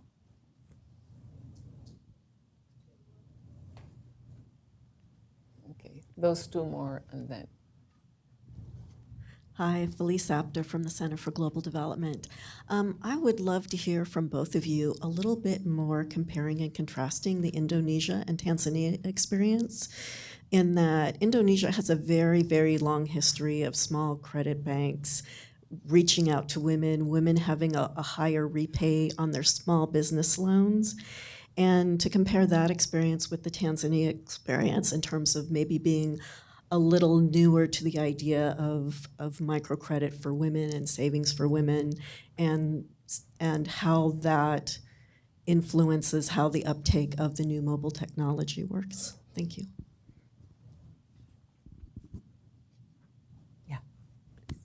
Hi, Mary Beth Hastings with Iris Group. I was just wondering about the increase in hours worked that you found and what you attribute that to, and is it something that you see as a positive for these women? That's a good question. Let me just, on Indonesia versus Tanzania, surprisingly so. In Tanzania, the project unfolded very, very easily, was implemented. I mean, the mobile platform was there, the mobile technology, women took up to it very easily. In Indonesia, we had a lot more problems, and that's why the project was somewhat delayed, because it was a new branchless banking that was, being implemented in rural areas in East Java. And there were a lot more logistical problems, and problems with agents, and problems also with the take-up. So surprisingly so, Tanzania, in a sense, is a much more advanced in terms of uptake of a mobile technology than Indonesia, which is something that you wouldn't expect. And then sort of on the hours work, yeah, that's a good question. I think what it means is hours worked in the business. So they're increasing the hours worked either in the primary business or the secondary business, and they're increasing the capital in the business. Will that get transformed into business growth and profits? I think that's where we have yet to see. We hope that it will, but. Can I add on that as well? Certainly it could be both a net positive or a net negative, right? We can fairly assume that these women were not inactive for those hours, that they were not working in their business, right? So they were doing some work, and now this is remunerated work. And so that is a strong argument in its favor. A lot of times also women are required to do work at their husband's operation, so contributing to their husband's flow of revenue. By demonstrating that their business has a flow of revenue that can be that is substantial, they can make the argument that they can be involved in, they should be involved in their own business as opposed to contributing to his income stream. So I think there's certainly something to query in there, but I would think that it would suggest more decision-making power on the part of the woman. And we weren't involved as TechnoServe in the Indonesia implementation, but I will kind of to offer a contrast to the challenges in Indonesia. In Tanzania, Empowa and Vodacom were just really excited about having us as partners. We're amazed that we would be doing this for them because they knew that this was a potential market, but they didn't know how to reach out to them. So we had strong partnership and an engagement from Vodacom on this, but also just kind of fascination on their part that we would be able to do this outreach to a market space that they hadn't identified in the past. So I think we have time maybe for one more question. 1 minute, so. Okay, there, you have the last question. Hi, hello. I'm Barbara Coelho, and I work independently for international institutions. So I was just about the paper, Myra. Did you look at the interest rate that is given to women? Because working in different, I don't know these two countries, but in other countries, we've seen sometimes that the debt that they can get is unbearable after a couple of years in the medium and long term. So that would be the first thing. Now, on the scaling up that you were talking about, that is very interesting. I was a little bit surprised because if we're talking about commercial banks, is the idea that NGOs or governments are going to pay better, like private actors that supposedly should be giving as much money to women than men? So just wondering for the scale up. You want to talk about the interest rate? Yeah, I mean, I think that we can, ensuring that women don't move into indebtedness, like from a place of no debt to substantial indebtedness, is certainly a challenge. I think, again, we should not assume that they were not indebted. Their debts might have been held off of formal books. And so moving from, working with the community loan shark, who has a very high interest rate, to one, and Empowa's interest rate is not low, that's for sure. I'm not able to mention it or to come up with the exact figure right now. But it is a service that is being provided and for which they are charging. That said, it is a formal service. It should be more transparent, might be more transparent than a loan shark, and at the very least, it is on a platform that they're able to use, again, securely as opposed to keeping their money. I mean, there are challenges, right? But that is something that we face when we move any community, anywhere, to a formal financial system and offering them these services. Part of that, part of the training that we included was on financial literacy, precisely so that we don't endanger people new to a financial system with indebtedness. I'm not entirely sure if I'm going to answer your question right, but I think that the whole point of part of this research is that there's a global gap in access to formal financial services, and that's what we want everybody to have. A gender gap is 7% globally, is 9% in the developing countries, is 40% in some countries. So the ability with this research, hopefully, to show to private sector banks and financial service providers, both banks and telecompanies, that women are good clients of these services. I mean, I think, and we have other evidence, obviously, that shows, and it's very compelling, that women pay off loans at much higher rates than men do. So, there's a huge potential market out there for banks and financial sector providers that they, up to now, they have not realized is out there, and that they may need to provide products specifically designed for this client population, or at least they may need to check and see that the products they are providing do not unintentionally or intentionally discriminate against women clients. Thank you. So with that, I turn it back to Charles. It's frustrating that one has to do so much work to persuade banks that they can make money banking with women, but there we go. If that's what it takes, that's what it takes. From financial services to government services, and now two colleagues, Alan Gelban and Anit McChiggy, both at CGD now, Alan previously at the World Bank and Anit at the National Institute for Public Finance and Policy in New Delhi, talking about what they've been learning in India. So thank you very much, both of you.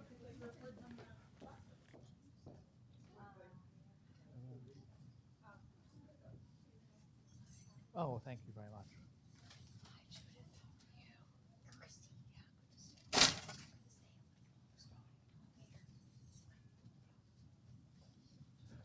Okay.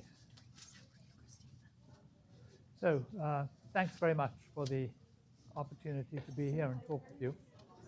What I'd like to do is to share with you some of our work that we've been doing, looking at, oh wait, I think that's not the first slide, is it? Back. There we are. At some of the dimensions of movements to digital governance and particularly a sort of the gender dimension of that move. Many countries have been moving towards digital delivery of services of a wide variety of kinds. And if we look across countries, we recently put out a book which was on the identification side of this. And if we look at what is happening globally, we see that there are three processes that tend to go together one way or another in moving from sort of manual processes towards digital processes for governance. And the first is the spread of digital ID systems. These have been expanding very, very rapidly around the world. In India, India is very well known, but it's not the only one. Almost all developing countries have now committed to, or have committed to some form of national ID, digital ID. And normally those systems now are locked in through biometrics. Often these are countries where people don't have birth certificates, there is really no civil register, and the way they create a baseline for who their populations are is by using biometrics to identify and authenticate people. Secondly, as you know, inclusion and access to financial services. There has been an increase in access to financial services. Countries like India and Kenya, the sort of 80-something+%. Number of other countries like Tanzania have been following. Some countries are still behind, but that has been a factor. And in many countries, not all countries, many countries, that expansion of financial services has been associated with the third component of this, which is the use of mobile technology for information, delivery of services, delivery of finance, right? And when you think about why these processes can go together, you see that there are synergies between them, right? If you don't have some method for people to explain who they are, to prove who they are, or to identify people, it becomes very difficult to operate a financial account. You know, how do you know who is transacting? Very difficult for the government to provide a service. If you don't have such a system, then the banking system has to set up its own ID system, and that's actually very costly. You're not going to find banks wanting to take on many small clients. They get very little revenue if they have to have an elaborate system of proving who their customers are. Mobiles are increasing access to transactions and to digital transactions and are motivating to some degree the spread of this technology. And finance, apart from whatever benefits it is providing, is also an additional service which justifies the rollout of mobile networks. If you look at the income streams from mobile networks, say in Kenya or Tanzania, a substantial part of that income stream comes from rolling out financial services. So these are tending to lock together in a way across countries.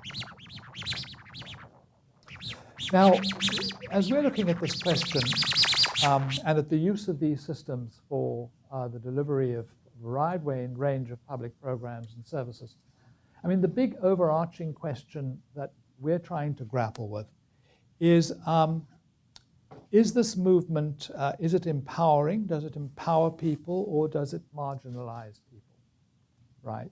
That's a general question that runs across many of these programs. Oh. DJ. Yep. Okay. It's the session on gender and DJs. DJs. Okay.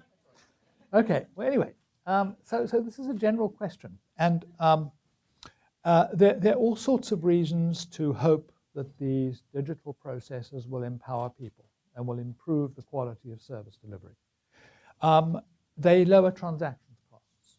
Delivery of services through these mechanisms, as for the delivery of financial services, can be much lower through these digital mechanisms.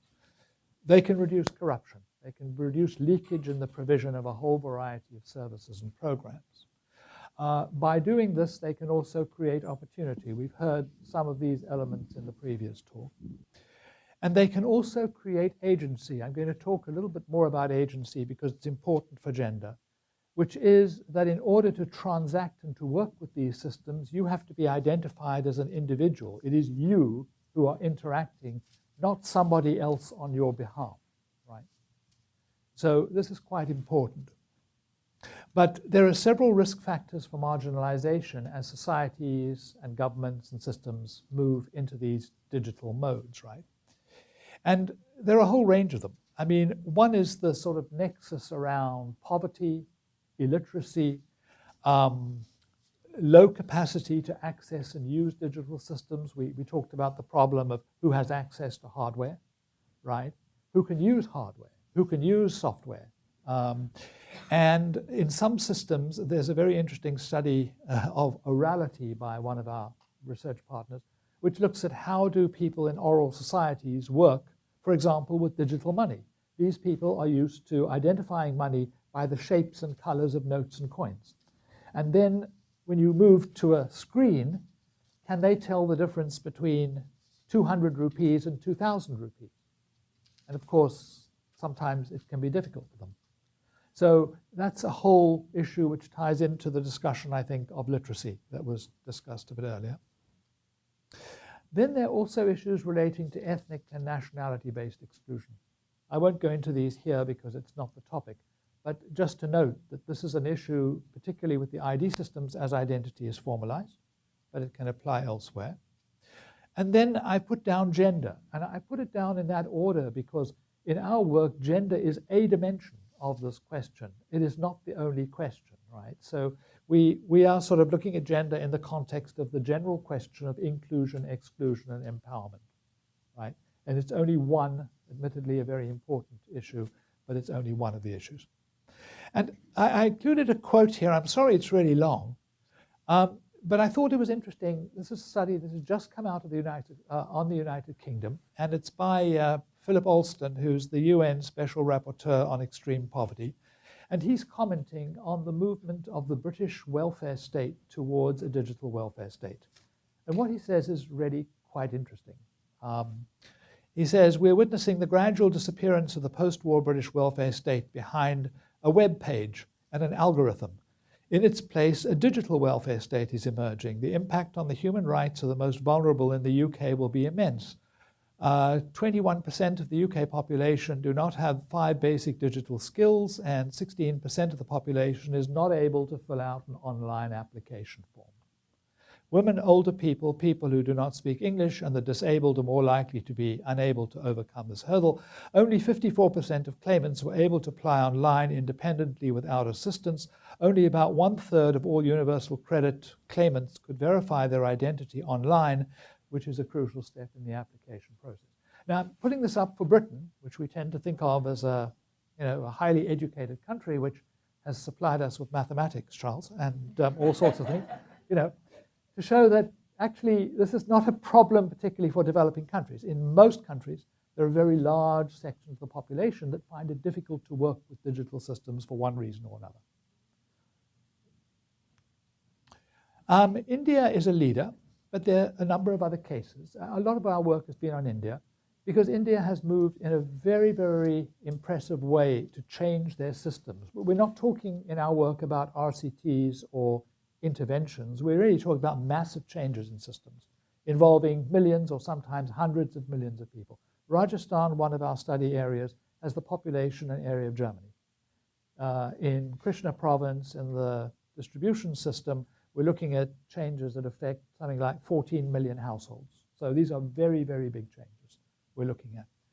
And what they have done is they have used these three components, an ID system, a mobile system, and financial inclusion. And they have done it in order to change the way in which they deliver a whole variety of programs, right? Food rations, pensions, liquefied petroleum gas cylinders, right?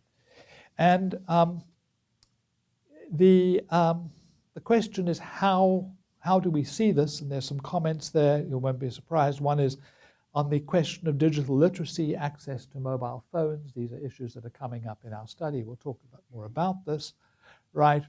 And there's also some evidence from around the world that these digital systems can improve women's agency. And I want to talk a little bit about that to understand what we mean by agency. And here are three cases that are interesting ones. One is on Malawi. This wasn't a case that we ourselves investigated in depth, but we have looked at secondary material and interviewed people. Opportunity Bank. At the time that this was ongoing, Malawi had no national ID system. There was no reliable way for people to prove who they were. So the bank introduced its own system, which involved biometric authentication of all of its customers, right? In order to transact, in order to take out a loan, in order to withdraw money, you actually had to get your fingerprints authenticated, right? One of the results of this was that in Malawi, there'd been custom that when let's say a man died, his male relatives would take the property of the widow. And that was very common. And with conventional bank savings books, you can do that. But with this, you can't. And in the studies of the Opportunity Bank, women very much liked to bank with that bank because they had the agency to control their own funds. And technology gave them that agency. Not surprisingly, the percentage of female customers at Opportunity Bank is much, much higher, was much higher than the percentage of female customers in the Malawi banking system as a whole. A second interesting example is Pakistan. Pakistan has very large direct transfer programs to poor women, the Benazir programs. And these have been experimenting with a variety of ways of getting the money to them. They go through mobile accounts and they used to go through smart cards. And one problem with the smart cards was that when they went through a card-based system, very often the women never had the cards. The cards could be held by the bank, they could be held by the family, they could be held by the husband, and the money could be withdrawn without the women actually even being there. So they recently done an experiment. They've shifted to biometric authentication where people have to authenticate themselves. And this is not easy. If you read the reports that have been assessing this, you'll see it's a bother, it's a hassle. And you read this and you say, my God, nobody would want to do this, right? But then you look at the ratings and the vast majority of women like it because this way they actually get the money. So again, interesting example of agency. And then a third case, in a number of surveys we've been doing in India of these digitized systems, the issue of agency comes up because of control over entitlements. That because these systems are individualizing service in a very precise way, if you have a ration or a pension, let's say, then actually only you can get that ration or pension. Nobody can do it on your behalf, right? It stops diversion and it stops appropriation. So these are some of the positive ways in which these systems can improve gender equity. Technology is neutral in that respect. So let me hand over to my colleague Anit, who will tell you about the really interesting things. Okay. Thank you, Alan. So Alan and I presenting this work means that first we didn't start off with a gender lens. Second, it's, as Myra said, it's an amazing example of gender mainstreaming because we didn't kind of, as Alan said, all of this is coming up kind of in the wash of when we are doing these studies and surveys. And essentially, it's about not only about the surveys, but it's also about a lot of conversations that we have been having around this. And by the way, I need to mention that the surveys are not only quantitative, they have a very robust quantitative element, but we are also, some of the lessons are also being learned through qualitative surveys and qualitative parts of the survey, and I'll come to those a bit later. So one part of the whole story is, as Alan explained, it's the agency, the increase in agency when these three elements come together, the authentication, the linkage with the financial system, and the mobile system. And I'll come to the two parts. The first part is the financial system, and this takes off from Myra's point and a lot of the discussion that happened in terms of the Q&A.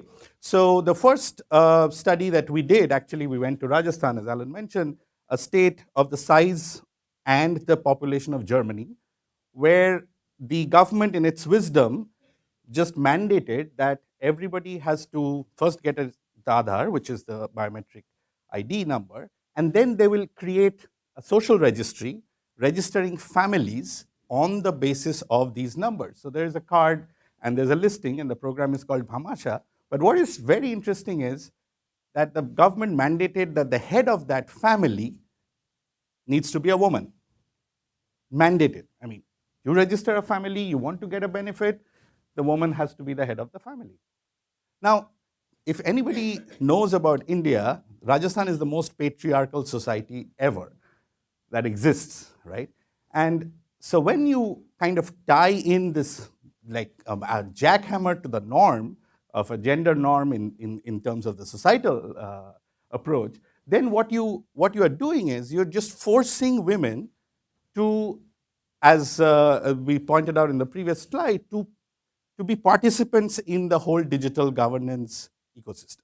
You can't be a bystander, right? Because you are the head of the family. Your ID is the most important in the listing of your family members in that card. So what we found, and there's a lot of work that we have done, but this is a very striking slide in terms of the linkage with the finance.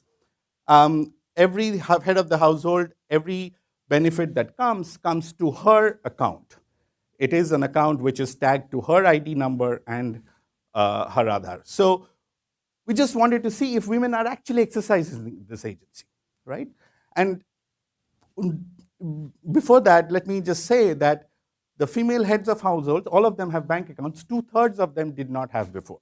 Imagine an old 70-year-old lady suddenly becoming the head of the household who have until now, like she's been kind of the marginal player in the household, right? And now suddenly she has an account and all the money comes to her account. So what we saw was kind of very interesting for us, that we asked the question, who goes to withdraw money most frequently? Because that's an exercise of agency, right? Who goes to withdraw money from the bank? And to our surprise, 18% said it was a woman alone, right? And then 36% was woman accompanied by a man, which is again quite a significant change. And the third was by man, right? But that's less than 50%.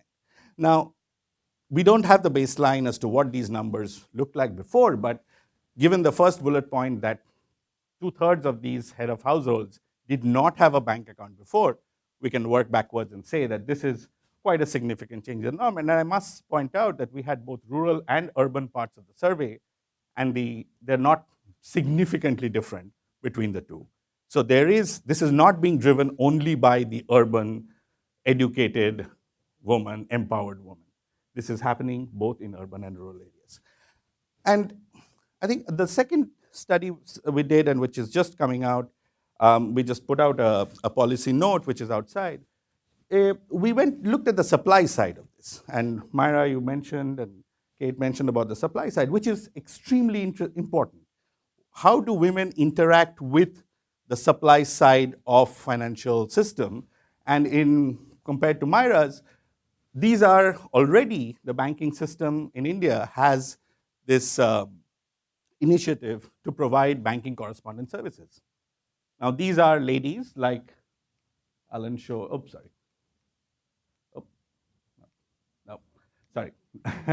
I don't know how I did that. But which Alan showed that there was a lady who was observing somebody putting a fingerprint. That's the banking correspondent. And what we did was in Krishna, we went backwards and we said, okay, so these are all sample villages. Who services these villages? Is there a banking correspondent who services our sampled villages? And that's why we tried to get from the bottom up, and we found that about 80% of these banking correspondent agents were just terrible at this, were actually women, right? Now, what we also asked them is that, let's say if there is a gender lens to it, right? We said, what do you think that being a banking correspondent gives you respect as a woman? Because what we found from the discussions in terms of qualitative discussions is that they were saying, yes, there is this incentive effect. There's the banks are incentivizing. There's the technology. You have a tablet and you take that in your handbag and you go. But at the end of the day, what does that job does to you?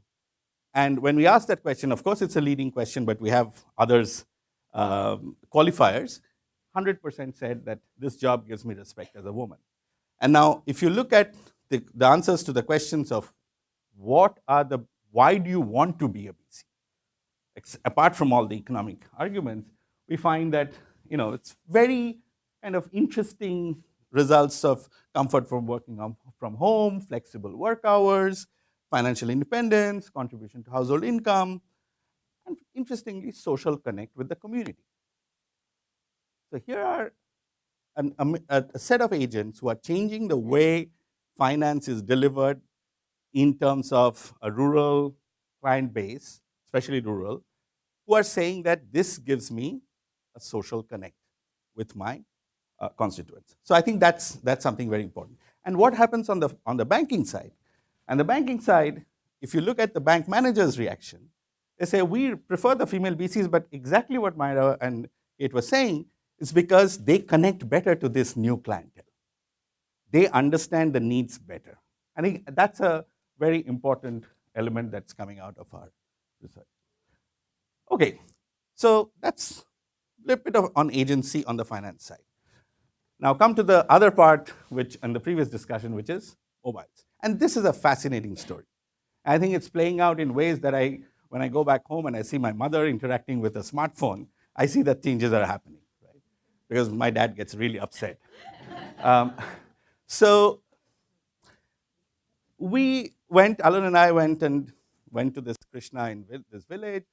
This village revenue officer, our great friend, Mr. Shiva Kumar, takes us to his village and says, well, just observe what we do, and there's a lot of stuff happening. And these 5 women came into the office, and they wanted to apply for a loan to build toilets. And this is part of a great big sanitation program in India. We have built toilets for 1 million years, and nothing happened. But again, we have a toilet program. Now, that's not the story. The story is they came in, they gave their IDs, and our friend, Mr. Shivakumar, said, well, I've approved because I know that who you are and you qualify, and I've sent up the application. So we were generally chatting, and I said, okay, there are 5 women.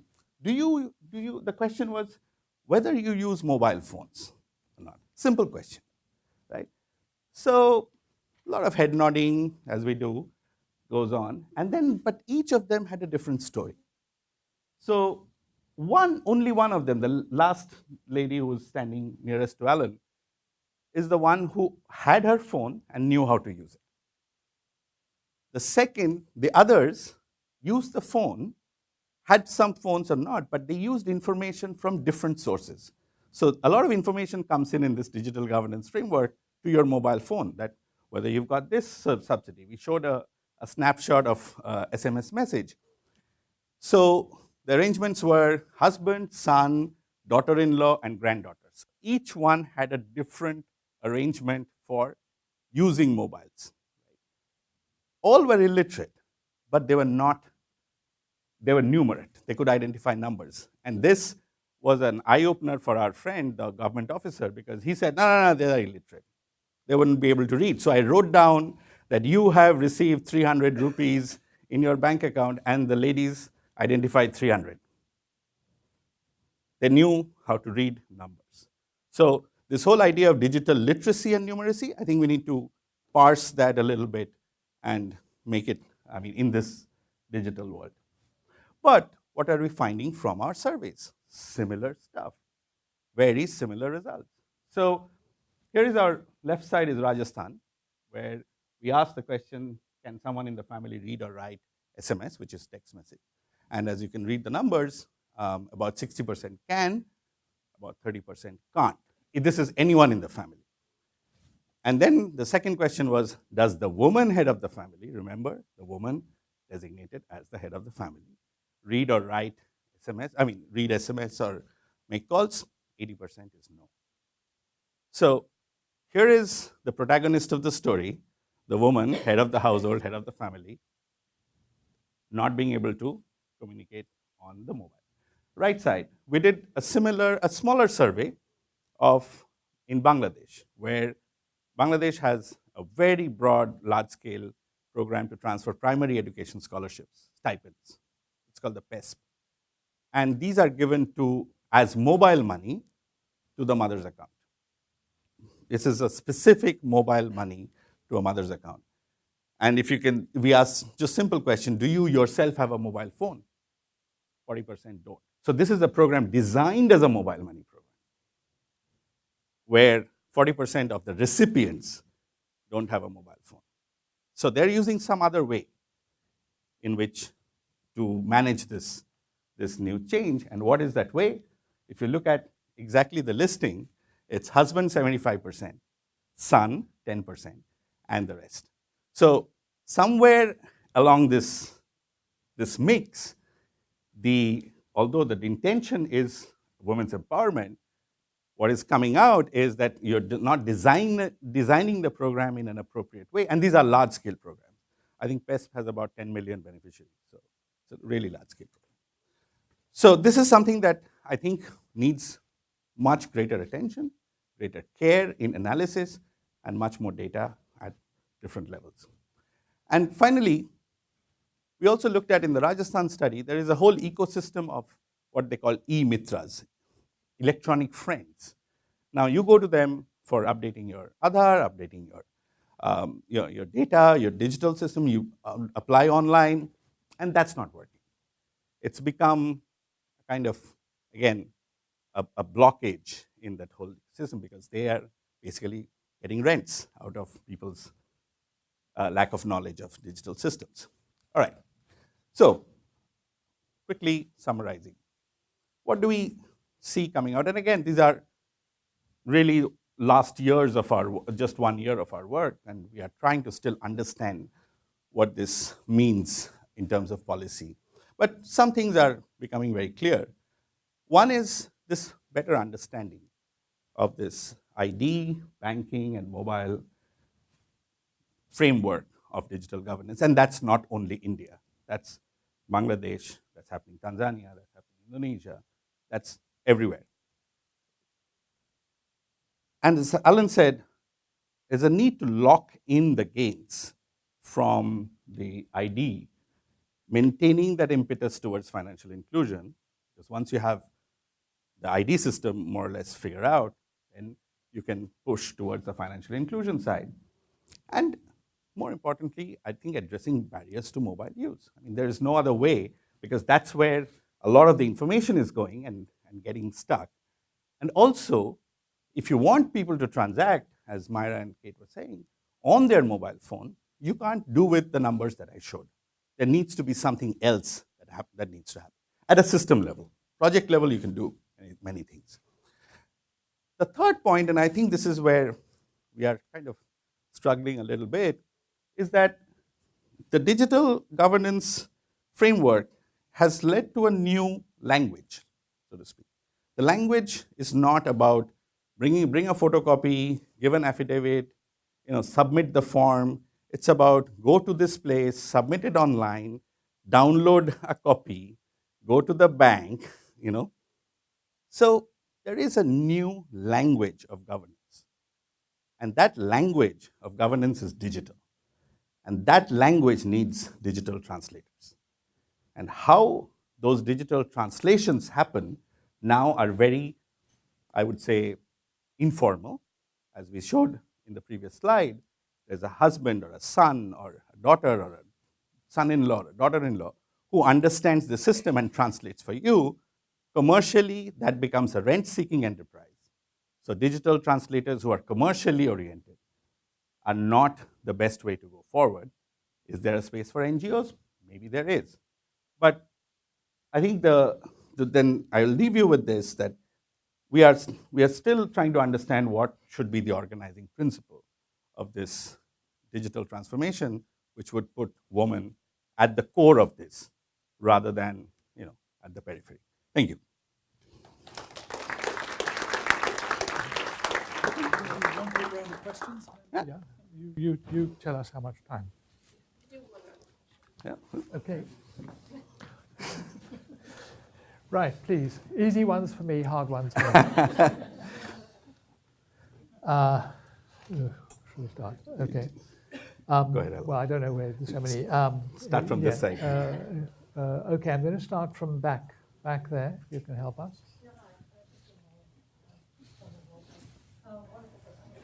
The music feed. It was like a little so it was bouncing. like bouncing icon that said like something Carnival.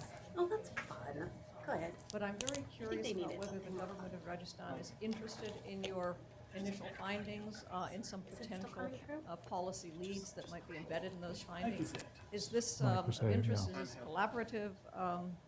What's your relationship, and do you think it will be fruitful? Okay, thank you. Okay, let's take a few because of the time, please. Yes. Hi, I'm Sabita Bailur from Caribou Digital. We're big fans of your research. You do a lot of work in identification, user experiences of identification. So our next project will be on women, identification, and access to work. Just a question for you both, and also anybody here. This is a cheeky way of asking, what do you think are the key questions we should be looking at when we design the project? What are the pressing issues? And one statement is really, is there any research on the spillover effects or unintended consequences of the fact that you're emphasizing women here?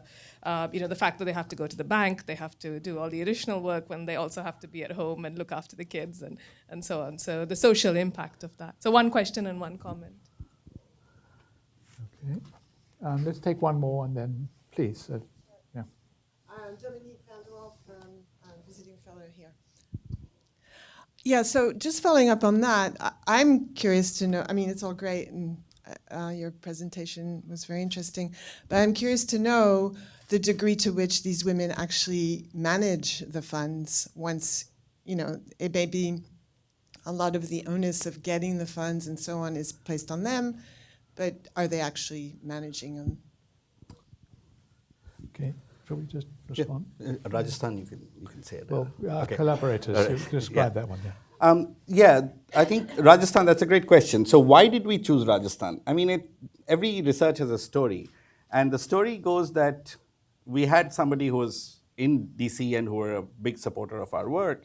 And when we said that we wanted to do something on these lines, he said, well, why don't you look at Rajasthan? And we had no idea that what they were doing. I had come out of India quite a while back.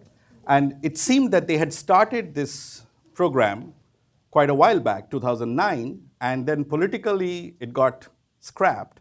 And then when the new government came in, they then brought this program back. So the Rajasthan government, and then we went and met the people in the Rajasthan government, and they said, yeah, I mean, sure, go ahead. So, I mean, when you hear that, you're like, okay, you struck the gold mine. We don't need a letter from the administration to go in and do the survey. We just had a very strong and good local collaborators in India, and we worked with them.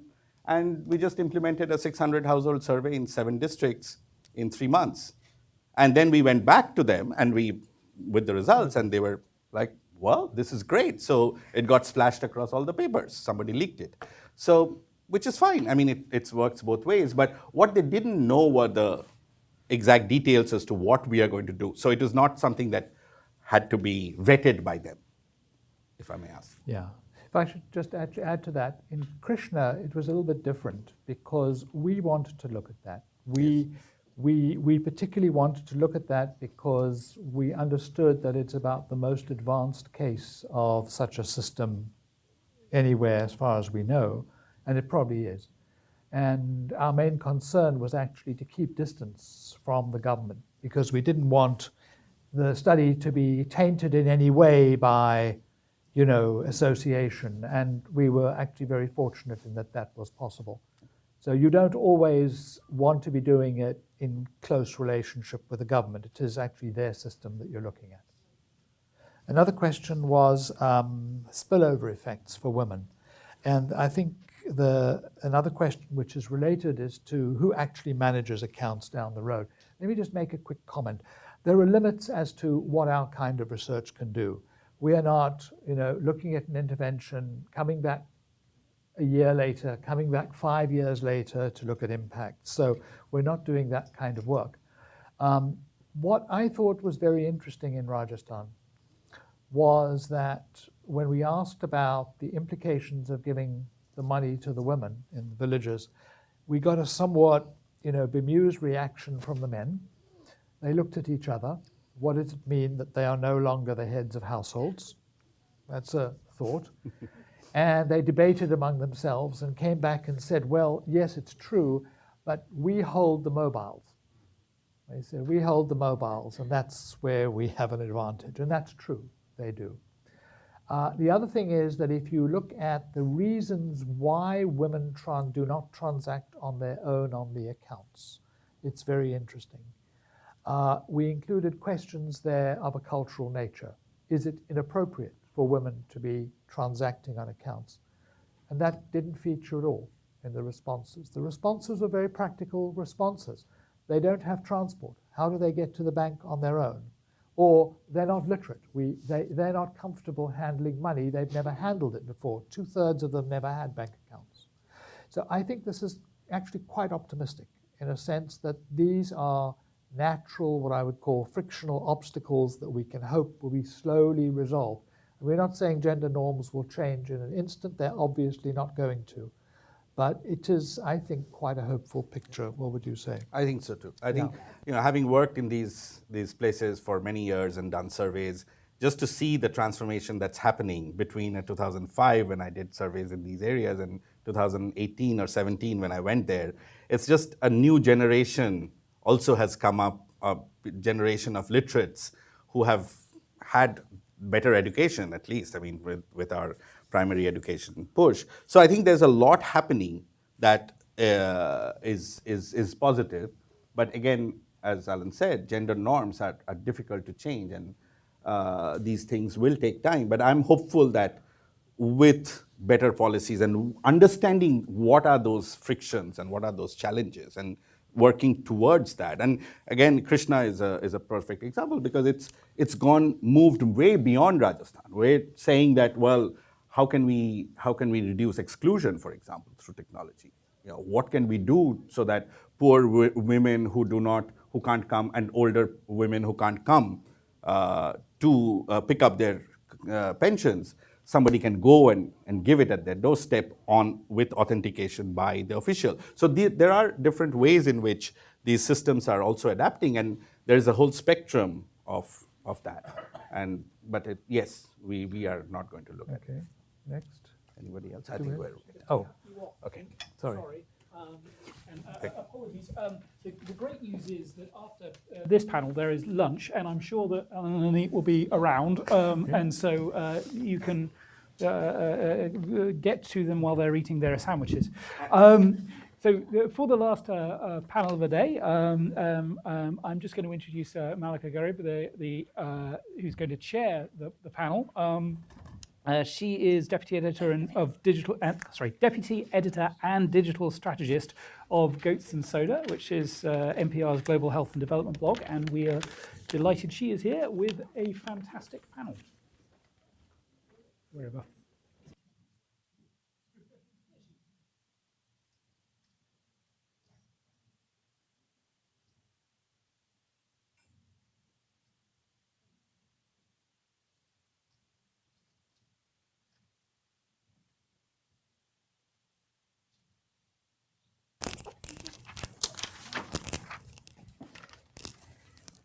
Hi, everyone. Welcome. My name is Malika Garib, and I'll be moderating this panel. This panel was billed about public-private partnerships and empowering women, and we definitely will touch upon that. But mostly, I wanted to sort of have a conversation about how women in emerging economies are going to be affected by the future of work and how and tech and how that's going to change things for women in emerging economies. So that is a conversation we're having today. But first, I'd like to have the women on this panel introduce themselves. We have two Kates. You have to guess which ones they are. Just kidding. And we have Revi. So Revi, you can start first. Sure. Hi, my name is Revi Sterling. Let's see, I'm a recovering academic, a recovering high-tech person, and now I work here in DC running this challenge called the Women Connect Challenge for USAID, even though I'm not actually part of USAID. I guess I'm learning how DC works. But in any case, the reason why I left University of Colorado and running my wonderful, happy digital development master's program there was because there was this opportunity to work on this Women Connect initiative. And it was and I've been really trying hard for about 22 years to find funders that wanted to work in this space of changing social norms and addressing the social norms that keep women offline and underinformed. So if we can't even get people to the technology, how then are we going to talk about digital inclusion, financial inclusion, workplace inclusion, et cetera? And I'm excited that USAID did decide to fund that after a concept note that I wrote, and I'm taking this forward. We've already have our first set of winners, and we're doing a second round now, and I get to work a lot with Katie, which is fabulous. And I don't get to work with Kate, but now we're going to, so that's it. Hi everyone, my name is Kate Tang. I'm a strategy manager with Accenture Development Partnerships. So some of you may be familiar with Accenture, but essentially Accenture Development Partnerships, we're a social impact practice within Accenture. We have a different business model where we actually don't make a profit. We're partially subsidized by the firm. So I get to work on a lot of really fun social impact consulting projects, including the one I'll speak about a little bit later today.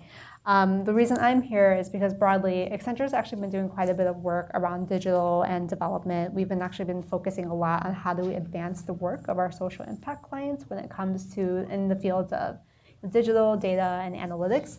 I am not the expert by any means. I am a representative, but really happy to talk about some of the work that we've been doing, especially the report that I'll be referencing a little bit later today. So we're really happy to be here, and yeah, I'll pass it on. Hi everyone, my name is Katie Hyatt, and I'm the technology lead at the Women's Financial Inclusion Community of Practice, which is housed at CGAP. For those of you who don't work in financial inclusion, CGAP is a consultative group for assistance to the poor. So we're really, the community of practice is really focused on bringing a number of players, DJ's back it seems, number of players together to really push forward progress on women's financial inclusion, with the idea that we're really looking at decades of funding, of years of funding around women's economic empowerment and women's financial inclusion. Yet we haven't necessarily seen the results that we wanted to. So what are we doing wrong? And one of the ideas around, the thoughts around that was that we're not really working together. There's not a huge amount of collaboration and coordination amongst the different donors, amongst the different practitioners. And the community of practice really seeks to bring different organizations and individuals to get together around the themes of technology, which I lead, and then data and measurement and social norms. So I'm excited to have this conversation today. All right, so my first question for you is, what are the different ways that technology will affect women in emerging economies' work in the coming decade? And maybe I could have Katie, you can touch upon that. Yeah, I mean, I think in the coming decade, it's going to be really interesting to see, as women's, both financial inclusion and digital inclusion increases, we hope, and certainly are working towards, what new markets that enables women to get into. I mean, does that mean that someone who's a subsistence agriculturalist is then able to start trading? Does it mean that, and we've heard a lot today about the about Uber and the sort of gosh, I'm losing my words. Etsy? Yeah, Etsy and the sort of the bit economy. And is it that we can sort of start to move toward, progress people out of just subsistence livelihoods into new markets, through market, accessing market information, etc. I think that there are an enormous number of variables there, and I don't want to paint too rosy a picture because, financial inclusion and Anit spoke a lot about the kind of financial literacy and digital literacy and numeracy and traditional literacy. And I think we need to get a lot better at understanding these barriers. But I would, and I think Ruby could probably speak a lot more to this. But I do see if we can start to understand these barriers, then we can move past them and start to talk about this question of work. Yeah, and we'll get into the barriers in a bit, but maybe Revi and Kate, did you want to add anything to that? Kate? Sure. Yeah, so I think more kind of very broadly in terms of the future of women in work. So I worked on the report on behalf of Accenture with IFC and Uber, which came up earlier today. And we were looking at the impacts of the platform economy / the sharing economy and ride hailing and the opportunities and the barriers that it presents to women. And so, happy to get into the details of the report later or now, but essentially we were looking at what were the economic opportunities, what were some of the barriers that would challenge women through this new kind of platform economy, which is enabled by digital and enabled through things like apps and through technology. And also, being able to use these platforms both as drivers and riders precludes that you have some degree of financial literacy or access to technology or mobile or technological literacy. So I think we did see that across the board. I mean, we did research in about 6 different countries, and there was not everyone's the same, obviously, but we did see that there were differences, obviously, between men and women in terms of their readiness, in terms of financial inclusion, access to assets, and things like that. So it's still definitely a big challenge, despite the opportunities it offers. Mm-hmm. Can I just jump in one second? Yeah, go ahead. Quick little anecdote, because we seem to be conflating a lot of gig economy and technology and cars and all this kind of stuff. And about 6 months ago, when Katie's heard this story, I had this Uber driver here in DC. Woman, she drove me to work. We're talking, and she goes, "I'm your last passenger for the day." Blah blah blah. She goes, "Yeah, I got to go to the library and get on the computers before I get home." I'm like, "Oh, what are you doing? I like computers." Often Uber is the only time I talk to another human being during the day. So it's so much fun. Especially, I'm like, "Oh, you were from Nigeria? I like Nigeria." It's just this huge, there's the social capital that happens in an Uber and a Lyft, I think really needs to be studied by a calm PhD student somewhere. Maybe it is. But in any case, she was saying how she can't use the computer at home because it's her husband's, and she's taking some online courses to finish up her GED, and he can't know that because then he doesn't have his, and that would make her better than him, and that's just not appropriate, and this kind of stuff. So, it's here, the undercurrents everywhere, and I think we make this assumption that, technology is technology, and there's different parts. Obviously, he had no issue with her driving a car, but was very threatened by her finishing her GED, which you could go, that seems so backwards, except that that's obviously the norm in the family. And if you talk, she's like, and this is why. And it made perfect sense from, as she explained it to me, from the husband's perspective of a man not wanting to lose some of his, his kind of one-upsmanship in the marriage and who gets to make the decisions. And it was just fascinating because it was so much more complex than the stuff I even work on in Nigeria or Kenya or Dominican Republic. And it was right here in, PG County. So just interesting things to be aware of. It's just how we contextualize, technology. Right. So it seems like there's many barriers, including cultural barriers, to access technology, which we'll get into in a bit. But before that, I wanted to ask you, Revi, to share an example of a woman who you've encountered in your work that exemplifies the crossroads that we're in. Well, and usually I'm the naysayers, but it was I'm always like dirty underside of technology. But as both a technologist and a feminist, it's the good stories when they happen are really, fascinating, but are they one-offs? Are they anecdotes? And in some cases, they're really not. Like what I'm working with, I've been working with working with some women in a slum that they all went to college. They all have college degrees, and we don't usually think about that, right? When we think of like, oh, you know, women in a slum that are young and have kids, you know, didn't go to school, didn't ever get a leg up, that kind of stuff. They all have degrees, and they're mostly in hospitality and tourism. And it's a country that wanted to really invest in those things, and guess what? Tourists are fickle, and they don't go to this country much. So you have this degree that is not that useful, and you know people are really trying to find work. The overemployment is crazy in terms of, you know, you can't find a new job. No one's letting go of their own. So one of them actually, and I really should have brought it, and I apologize for that. One of them, you know, realized that on her phone, kind of, you know, she was showing me some pictures, and we were doing some Snapchat stuff and this kind of stuff, and filters are awesome if you haven't played with filters a lot. Filters are annoying to you and I, but you know they're not to people that are just playing with it. And for the first time, she, you know, was starting to put together these montages and started working with a local printer and this plastic cup shop, and just started printing images on cups. So she's right at that intersection of something people need, dishware, something they want, customized, cool dishware with themselves and their kid and a few Hollywood actors. It reminded me of some of this stuff when I worked at Microsoft Research India, where you'd get pictures of yourself with a Bollywood, you know, icon and that kind of stuff. So that kind of representation and sort of aspirational representation stuff. So she was using technology. She was using technology right from her her phone, and she had a very business. she had like a first generation smartphone. I mean, barely out of a feature phone stage, but using that to start a business. And you see a lot of just creativity when, you know, when people have to be, when people need to be creative and get out of their slump, but they have some access to technology, it's really amazing the gaps that they can identify and then fill. And that can be things like finding, you know, new textile patterns and you know, clothing designs and bringing them to a local person, and you know, then you're making clothes that no one else has seen before.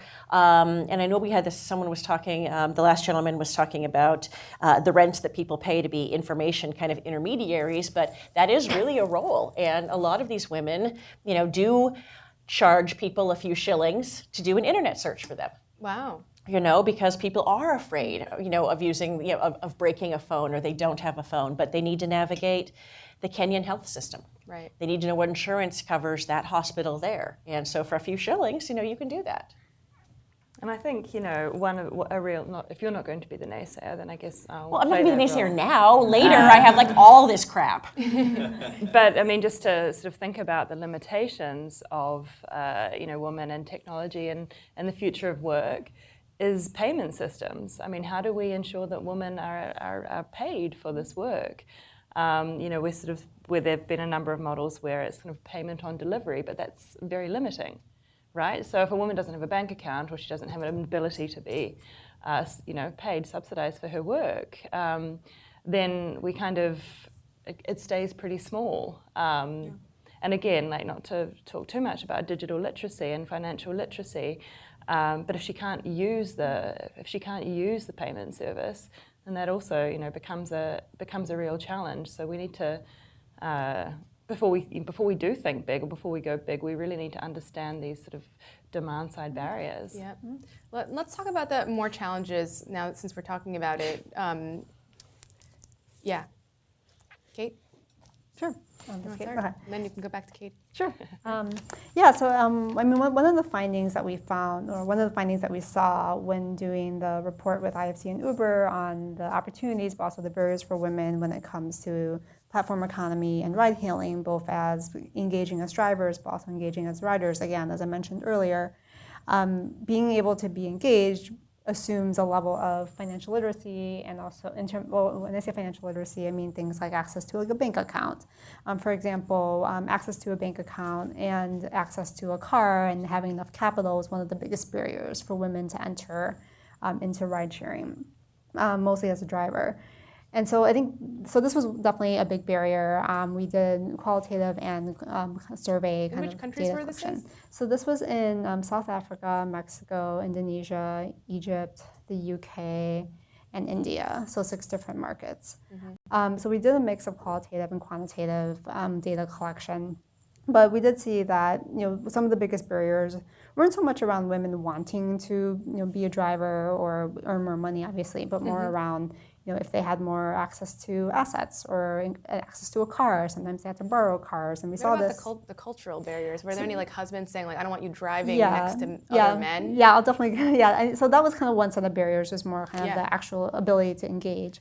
But then secondly, in some markets, I believe it was more Indonesia and Egypt especially, the social barriers were especially strong. It was in those two countries that, for example, the majority of men that we also surveyed, not like I think it was over 50% in both markets, said that they would have a problem if a female member of their family wanted to start driving to earn income. Whereas in other countries, again, obviously these are all averages, but in the other markets we studied, this wasn't as much of a problem. So for example, in Mexico and the UK, the number was much less and much fewer. And some people did cite that, some women did cite that as a barrier as well. But I think the upside, though, to keep in mind is that, the women who do end up driving despite these circumstances are able, to me it was a very positive and kind of empowering story, because you do have these like self-selecting women who are driving despite these barriers. And so and I think in India, for example, the number, we actually managed to interview all the female drivers in India because there were so few of them. But it was really impressive, just how, like the stories of. I think. Who were they? I'm sorry. Just who were they and what did they say? Yeah, I think some of the women we found, so I wasn't part of these focus groups myself, but I think some of the stories that we heard were things around, I just want to make money. I'm trying to be entrepreneurial. I don't, kind of like we see these women who are kind of like pioneering women, right? Who are doing these things despite some of the barriers they see. And I think so I think those were kind of the biggest sets of challenges that we saw, more around like. But I think again, like more kind of wanted to stress too. I think I echo up the comments up here that, again, technology, digital, however you want to define it, is great, and what it can enable is great. But at the end of the day, you need to look more holistically at what precludes access to these fun new kind of like trends and platforms. And I think when you take a look at the fact that depending on the study you look at, it's 1.4 billion or it's 1.7 billion women who don't have access to mobile internet or mobile phones, or, you go through the studies and, and it's just funny looking at study number, and you can take the average from that and then hope that that's somewhere near the truth. But, overall, let's say it's a pretty large, 1.4 billion, if that's on the low end, is a pretty large number globally. And if this is the number of women that don't have access to mobile phones, globally, and we're digitizing development all the time across the sectors, and we're really pushing on it. And then, we can't get away from, I always feel like I should have a bingo card for AI, blockchain, digital financial services, et cetera, where it requires a certain degree of technology. And you have, let's go back to the fact that there are thousands of villages and communities and grand panchayats and that kind of stuff all across, from kind of Morocco to India, communities that have banned women's cell phone use or unmarried women's cell phone use, or just all, I'm working with a community in northern Nigeria where the imams have said, no, that is absolutely, you can't women just aren't using phones, period. We're not using it. So those are the communities I've been working with Women Connect Challenge to understand under what conditions possible ever would husbands, mother-in-laws, imams, employers let women use technology? Wait, what is it? Before you share that example, is it the emoji example? No. Oh, okay, it's not the emoji example. No, Go ahead. Go ahead. We prepped. Yes. Go ahead. I have even a better example later. But I just think that we're talking about these barriers, and this is my chance to be the naysayer and get Katie off the hook for a bit. Yeah. Is that, we have to remember there are so many people out there that don't want women to be empowered. We all do. And so it's really easy. It's almost, we've imbued development with our sort of values of course women should be, empowered. And, the fact is that I talked to a lot of people who are just like, no, women are chattel. Women are this way in a lot of these rural communities. And I realize that's a very, backwards, and people think I over-exaggerate the claims until I say, let's go on a field trip together. What are some of the things that you've seen on this field trip? Like, how have you, just bring it alive for us? Again, there's, have you seen a man snatch a phone away from a woman as she's trying to upload her Facebook profile pic? I think that's happened in my life a few times, but mostly it's my mother or my friends, you can't post that. Yeah. Yes, that has bad language, Revy Sterling. No, what I have seen is, what I have witnessed in a community that I've worked in is a woman being killed over text messages that were sent to her by an unrelated male. Wow. And she couldn't explain what this was, and the husband was convinced she was cheating, and she was thrown in a well. Wow. So when I bring that example up, people say, oh, that is so far removed, that's got to be way out in the hinterlands, and blah, blah. Yeah, it was. But the fact is that empowerment can be a very, very deadly engagement. And you're changing the status quo, and that is threatening. And so there are ways of changing, the status quo and social norms, and there's ways to do it. I mean, it is flexible, culture is fluid, but we have to be very careful going in. And when we go in this sort of what we used to do with this tech is the panacea, and this was back sort of in those days, this was maybe 4 or 5 years ago when that happened. But if you just even type in girl death cell phone, pick a country, Turkey, it'll come back with something. Girl death cell phone, India, it's going to come back with something. It's a big, nasty world. And I'm sure the things to happen here in America as well. And this is a problem and how will that affect women's ability to sort of use these technologies to find work? Well, I mean, if your agency is always being threatened and blocked, how do you then move to that point? And there are ways where I think that, again, we've talked a little bit about just human creativity. And the fact, can I talk about my emojis now? Wait, I would love for you to talk about your emojis. I'm so excited for the example, but I want to give Katie a chance to sort of weigh in on the... I think that technology actually is a way to, leapfrog is a terrible verb, but in lieu of something better, can help actually move some of these social norms forward by creating new ones.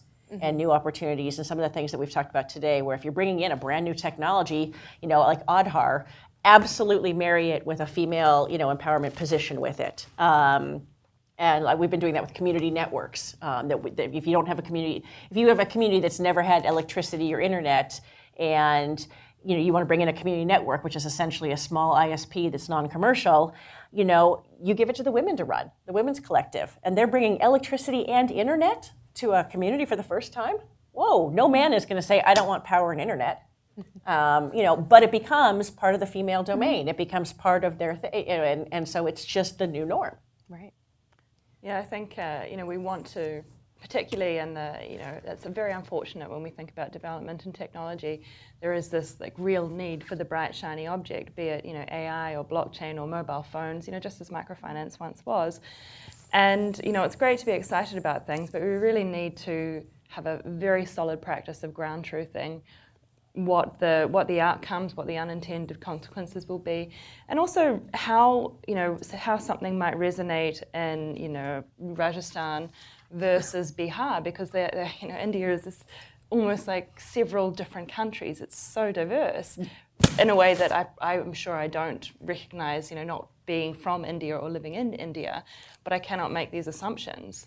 I think that I do a lot of work in Papua New Guinea, and to speak to Revi's, dire consequences for women.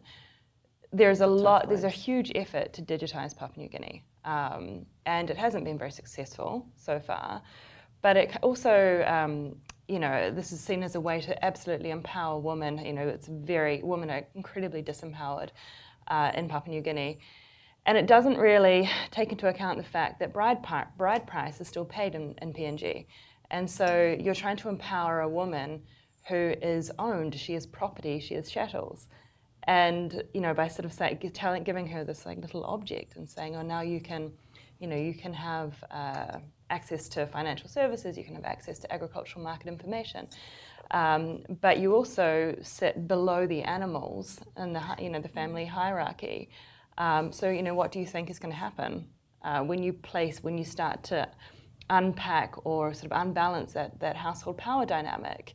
Whose responsibility is it then? And I think we need to be far more responsible about doing the research and really understanding the context, because just because something works in Fiji, no way it necessarily works in PNG, let alone Cambodia or Uganda. Mm-hmm. And this speaks to a tension between practitioners really wanting to, and usually more so, wanting to understand the community dynamics and the market dynamics of where something is going to be implemented, and the desire of the donor or the funder to reach scale. And so, you know, this works in this market. Can we then, you know, can we hit 100,000 women? Well, I mean, maybe, but is it going to be a useful tool? I mean, I think it's been fascinating to watch, you know, Aadhaar, and earlier this year, the Findex data came out, was released by the World Bank. And it sort of said that, you know, India's 1.3 billion people, 80% now have bank accounts, which is enormous. I mean, it's such a win. But, you know, just one layer below that, 48% of those accounts are dormant. So, you know, we really need to think very carefully about not only the risks, but also, you know, what is it that we're trying to deliver, and how will it sit with the clients and the beneficiaries that we're trying to... So what happened to the women who were given the cell phones in Papua New Guinea? Now I'm enraptured. I want to know what happened. I mean, this is not a specific anecdote, but I mean, this is a country where we still have, you know, women being burned alive on a, you know, every couple of months in the news you hear this. Women are incredibly disempowered. Mobile phone ownership is low amongst women. It's low across the country. And even when people, you know, sort of chalk that up to coverage, you know, if a woman, it comes back to social norms. If a woman, there might be coverage, you know, a 10-minute walk away from the village, but if a woman is not able to, you know, to walk to that spot by herself, then it doesn't really matter. So whilst it's billed as coverage, it's actually a social norm. And, you know, to speak a little bit to the conversation between Myra and Kate earlier around privacy, I mean, yes, it does give a mobile phone and a bank account gives a woman greater privacy, but it also, you know, it also creates a risk. Is it right for the mobile network operator or for the FSB to say, you know, if you're with mobile money, you can have discrete private savings, and then you'll be and the subtext is you don't tell your husband. You know, previously you buried this money under your mattress, and maybe he found it and he went and he spent it, you know, on you know, betel nut or whatever. But now you have it on your mobile phone and you don't tell him, and you have more privacy, and that gives you, you know, that gives you more autonomy and agency. But actually, what if he finds it on your mobile phone? If he then beats you, whose fault is that? Is it? Yeah. And I think we need to get I absolutely believe. So thinking through all the types of consequences that absolutely. Well, the thing is, we just don't ask about those consequences, right? I mean, we don't go in and assume that. Again, we know better than to make a lot of assumptions, but we also don't ask the right thing. Women know their own threshold for risk in a lot of communities. I've gone into several communities where one thing has worked in one community, I've taken it to another, and they've been like, you know what? We just can't quite use that yet. We're not, you know, this isn't safe for me to do. Right. You know, and I think you just have to get down to, you know, making sure you're working with super knowledgeable local experts. You've you've gained the trust of the women you're working with, you know, and let them tell you, you know, what is palatable and what their threshold is. I mean, I remember trying to do a technology out in Kenya for, it was like a smart walkie-talkie in a place where, you know, where there was no cell or electrical coverage, but to connect women to community radio.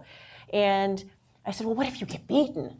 I was at the university, right, and everything's about IRB, and you can't hurt anybody, and, you know, I mean, and development is inherently risky, so what do you do with an IRB?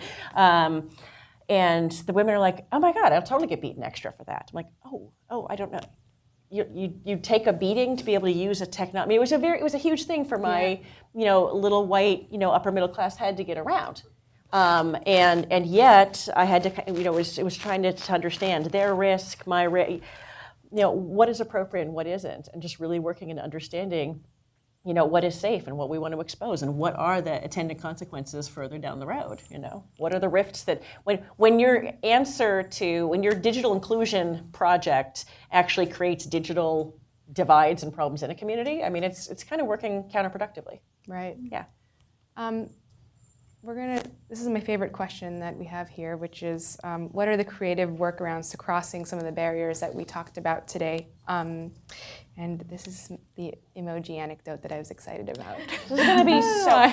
Kate and Katie, would you like to talk before I further monopolize the conversation? I'm excited to hear about this. No, this is going to be so anticlimactic by the time we actually. I know, sorry. I mean, oh my God, you guys are going to be like, boo, big thumbs down. No, and actually it's been alluded to in, no, seriously, do you want to talk?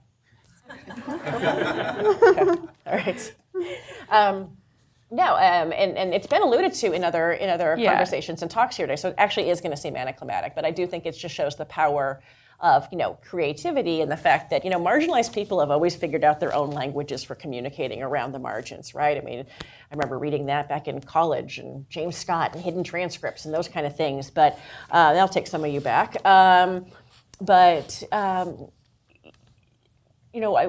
My favorite project that I've worked on, and it was with a PhD student of mine who's now gone on to do far greater things than I have, and which is great, was working in Southeast Morocco in a community where a large, well-funded development agency out of DC had put all this money towards this system, this water collection management system, et cetera, but it required that unmarried women and unmarried men, unrelated men and women in the Berber community talk to each other over cell phones.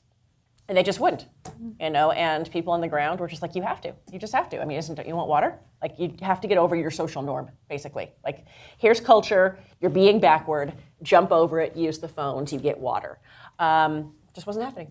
And so, sitting down with that community and understanding under what conditions could they communicate. And these are all really crappy phones. These are the feature phones, the dumb phones, that kind of stuff.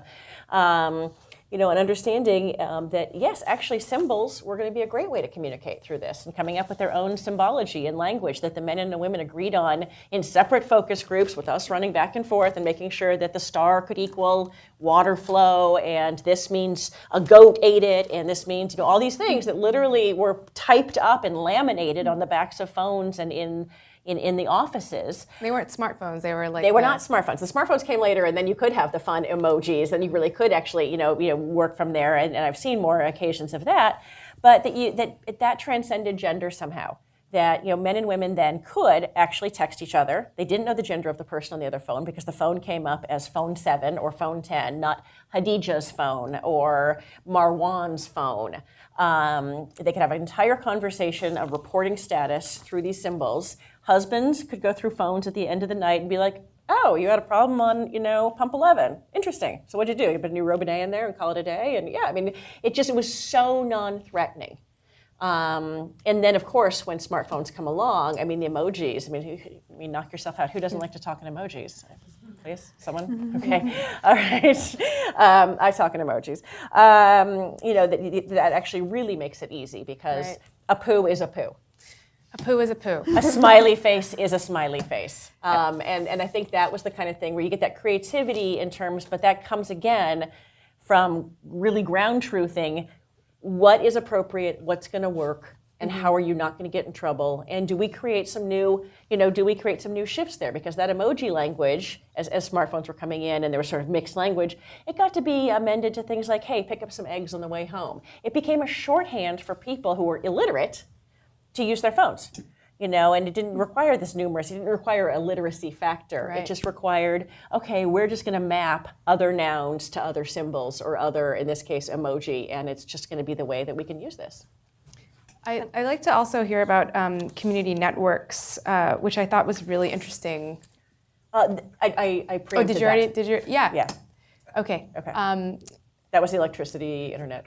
Yes, but did you talk about how you were trying to make it like women being the first? Did you say that already? Exactly. That women were, they would bring in the utility, and that was really, super powerful, right? Okay. And they were the ones that then were associated with something they were already good at, which is information, dissemination, gossip, talking, education, and so. Also, women tend to stay in their communities more than men do in terms of migration and other things that we need, think about in terms of, technologies that need to happen in a certain community and what the skills are. Men are off migrating, but so if we'd only trained the men in these kind of things, which we often do, and we're doing ISPs and community radios and that kind of stuff, and they decide they can get a job in, Abuja or Lomé, they leave. And and these radio stations go down, or the internet cafe goes down. But women for the most part, and also what I always find is younger women seem like they'd be more entrepreneurial and ready to do this, but they're really busy with kids, and so working with like middle-aged women and above, they are way hungrier for just stuff to do, and they've got some presence in the community. So I really, I like to work with the old ladies like myself. Kate, was there any findings from the Uber report that you did that helped sort of give some direction of what Uber could do to address some of the barriers that you observed or studied? So from the, definitely. So from the report we did, I mean, a lot of the barriers I mentioned in terms of women engaging more both as riders and drivers, again, related to access to assets, access to a degree of digital literacy, but also social stigmas. Obviously, this is not something any one company or even any one industry can tackle. I think broadly, I'm always an advocate for more public-private partnerships. I think there's always space, and I think this is the way that a lot of the organizations we work with are moving in terms of partnering with private sector organizations to better understand how can we leverage each other's resources. But what does that mean exactly in the real world? Yeah, so for example, so some of the recommendations that we actually made to not just to be clear, not just to Uber specifically, but to companies like Uber and also to companies who are engaging in the platform economy, kind of things that they can do more broadly. So I think for example, one of the recommendations we made, something as simple as kind of orienting marketing campaigns more towards women. So typically you might see, hey, drive for Uber or drive for Lyft, and you see a picture of a man driving, right? So even something as easy as making sure that women are represented in terms of visually, this is a reference point of what I could do, or or even like using language like certain pronouns. I don't know if anyone's an Arabic speaker here, but for example, saw that some of the Arabic marketing campaigns were using kind of male-oriented pronouns. So things like that weren't we didn't really think about consciously, but things that might be influencing women. But how does a partnership come into play there? That's what I don't understand. Yeah, I think more broadly. So for example, even with this report, so this report itself was a partnership between the IFC, of which there's a representative in the room, I know, a partnership between Uber and with Accenture. So obviously, Uber and Accenture are private sector companies, but the role that we were playing wasn't so much, let's make a profit off this report somehow. It was really, Uber wanted to understand how can they better engage women, kind of broadly as drivers and riders. Accenture was engaged more from that kind of the digital and technology aspect of trying to understand how these trends are impacting women. And then IFC was engaged more from the gender lens and from kind of a more subject matter lens. And so for all three of us, there was a value in partnering together. It wasn't as a kind of a zero-sum thing. There was value in kind of working together and partnering together. So I think to me, depending on the project you work on, it's making sure you identify the value for each of the partners of what you're trying to achieve. And what? That's interesting, because I would just think that Uber has enough resources to just do the whole thing themselves. They don't need to bring in IFC or Accenture. So what's the value add for them? Curious. Yeah, I think technically, yes, I think Uber could do it all themselves. So Accenture was contributing also more from the kind of the research and engagement. We also have country offices in all these locations. Uber does too, but at the end of the day, their expertise isn't conducting research necessarily, though they do have data scientists and researchers, but their expertise isn't conducting research around how to economically empower women, right? So that's why we were also working with the IFC. And then Accenture was involved because more broadly to understand kind of the digital trends and the technology spaces and being able to connect Uber and IFC to the right people was also a value for us. So some overlap in terms of things that we all do well together, but I think the value add for Uber in this instance was kind of accessing the expertise and the knowledge that IFC and Uber brought with respect to gender and with respect to kind of digital and technology more broadly in terms of what other private sector companies are doing. And then obviously the value add for Accenture and IFC was access to Uber's data and access to their networks and resources. I think that obviously we all have some norm across the sector. I'm just wondering, working with the private sector. I think the Uber example is a little bit different, but certainly in emerging markets, if the public-private partnerships really can be mutually beneficial. They are hard to put together and they are hard to do well. But for an example, take an FSB or a bank. Often they are seen as kind of, they might be a state-owned bank, but they are authority. It is where formal people do formal things, and what on earth would a village woman, what would her business be going into a bank? And she might feel that way, and people in the bank might feel that way. Then you have an NGO that's working at the last mile, and that's a really trusted brand. And people recognize maybe the CARE logo or the Save the Children logo.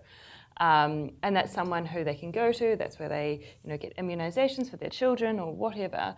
But it's something that they trust, and the bank can really, that doesn't necessarily have maybe they don't have a bad reputation, but people are very wary of them and not really sure that there is any role for the bank in their lives.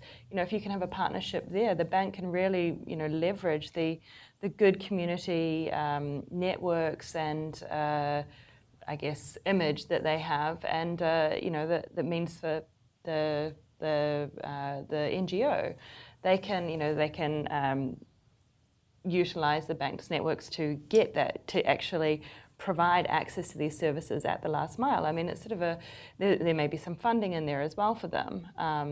As I say, it's a delicate process actually making these work, and I would say there are probably more examples of them not working than working. And that's because the public sector and the private sector, there's a number of reasons, but they work on very different timetables. They work in very different ways. They use a different language. It's great to see. Agendas. Yeah, exactly. So if it's done well, if it's done really thoughtfully, it can be hugely beneficial. But it's not always the case. So what needs to actually happen, like real world, actual, like if you could think of like a bullet point list in your mind, things that must happen to sort of address the gender gap in tech for women in the developing world? Like what are the things that need to happen? I mean, I'm like thinking about like what governments need to do, what policymakers need to do, what the private sector needs to do. If you just had this like wish list, what would it consist of? Research. I would like to see so much more data in this space. Like what specifically? Yeah. Well, data on we know about the gender gap in mobile. For example, the GSMA every year they put out this every year now. It used to be every 3 years.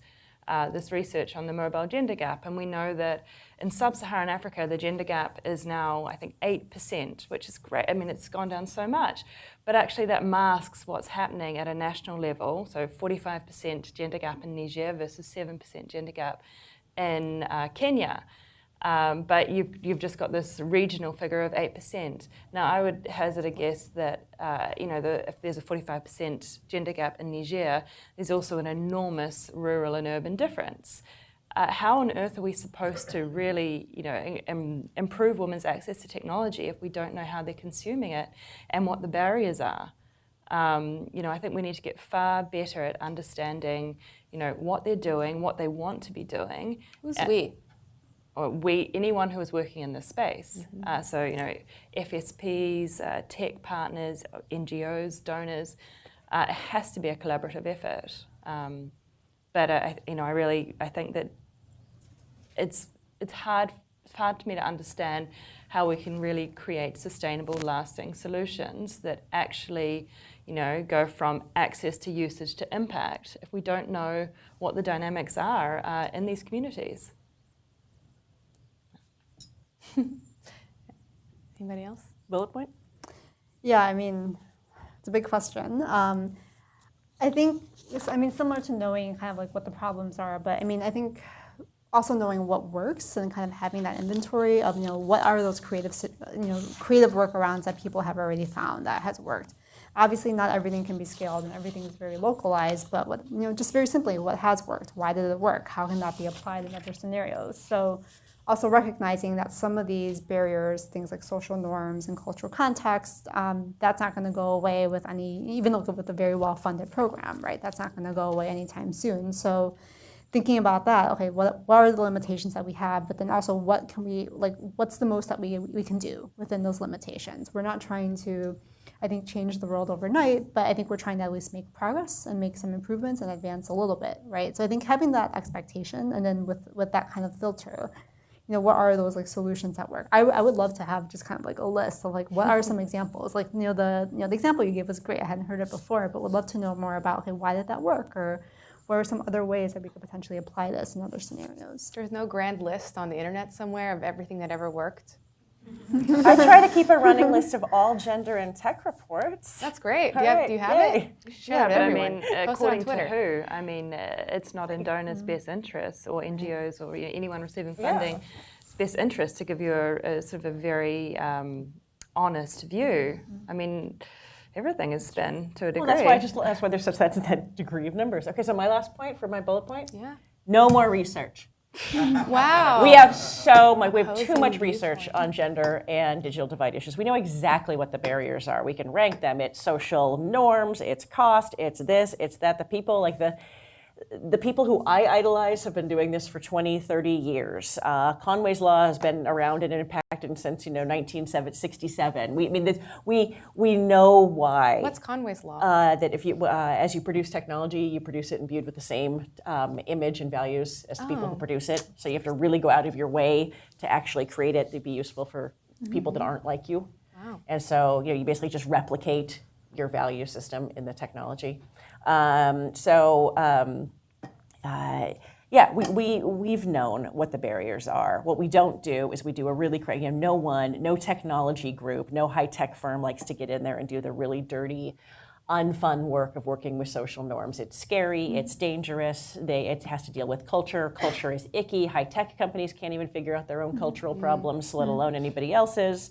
I say that from 10 years of experience of being there, so don't think it's gotten any better, although I think the issues have certainly gotten more magnified and gotten more attention. So, the fact that we have to look at power and gender dynamics, funny thing that. We have to for every development issue. We have to for girls going to school. We have to around FGM. I mean, technology is no different than any other type of development we're trying to do. So we need to take a page from the gender and development people and realize that tech is a little different in the fact that it's kind of a tool of a different color, and it also has a potential to be fairly transformative in a small amount of time. But we got the research. We just have to have the will What's to the do action it better. item? The action item is no more coding camps and digital literacy programs that last 2 weeks in a community and go away. Oh dear. No more thousands of dollars and millions of dollars spent on that by high-tech companies. What is it? More going in and mapping technology specifically to women's development needs and the power relations on the ground. What does that mean? It means you got to hire me. And there's about 4 other people in the world I trust to do it. So yes, I'll hand out their names to interested people. I think that we're we very have to do this next year. clear This to is say.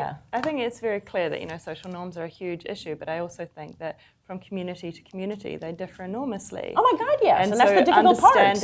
Understanding the dynamics, through data, through qualitative research is really important. I'm certainly not a fan of endless toolkits, but I do think that we can't assume from one city to another to a rural environment. You're right. I mean, maybe honestly, the real orgs that want to play in this space, like CDG or something, does the actual. Here is the only useful toolkit the only one of useful toolkits in our space for going in and getting to the social norms. And it should be applicable to everything. Well, that's something. Charles, I'm happy to come do that any day. Just need cat food. But I mean, I think a lot of people don't know how to do that because it is scary and it does require moving way out of people's comfort zones. It's so much easier if you're Intel or Microsoft to go in and do your digital girl thing, check a box and leave. Well, thank you. That's all the questions I have for the panelists. But now I would like to open it up to y'all. Thank you, guys. That was very nice. Yeah, I'll take some questions. I'll take the lady in the white shirt. Yes? Hey, Alice. Hi, my name is Aysel Kanbatoeva. I work for American Institutes for Research. So 2 questions. One, I guess, is how technology is also used as a surveillance mechanism. So some of the respondents in my studies in Central Asia would actually, there's no barrier for them to use mobile technology, totally true. But they will say, well, now my husband, who is a migrant in Moscow, can track me down anytime, and I can't actually, have that privacy anymore, right? They also would extensively talk about how now they're more trackable and legible, not just for their spouses, but also for big banks and corporations and microfinance institutions and the state and so on and so forth. So I guess, I don't know what your take is on that. Secondly, there are so many studies on Uber and other gig economies, how they're so exploitative, right? And most of the people who work for Uber and Lyft, they're actually, it's not a side gig for them. It's actually their full-time job, except with no benefits and no protection of unions and the state and so forth. So I don't know if we actually want to see more women in that. So I don't know what your take is on that as well. Thank you. Maybe we can ask get a few more questions. Go ahead, and then we can answer all in a row. Mine is more of a comment. My name is Agandi Tlhogo. I'm originally from Botswana, Southern Africa. I'm currently a fellow, energy and internet fellow with Tetra Tech in Arlington. I'm just going to comment. I have a lot to say, but I'll just keep it brief. Talking about data, there's a whole lot of data, and I don't think we need any more data, especially in the context of Africa.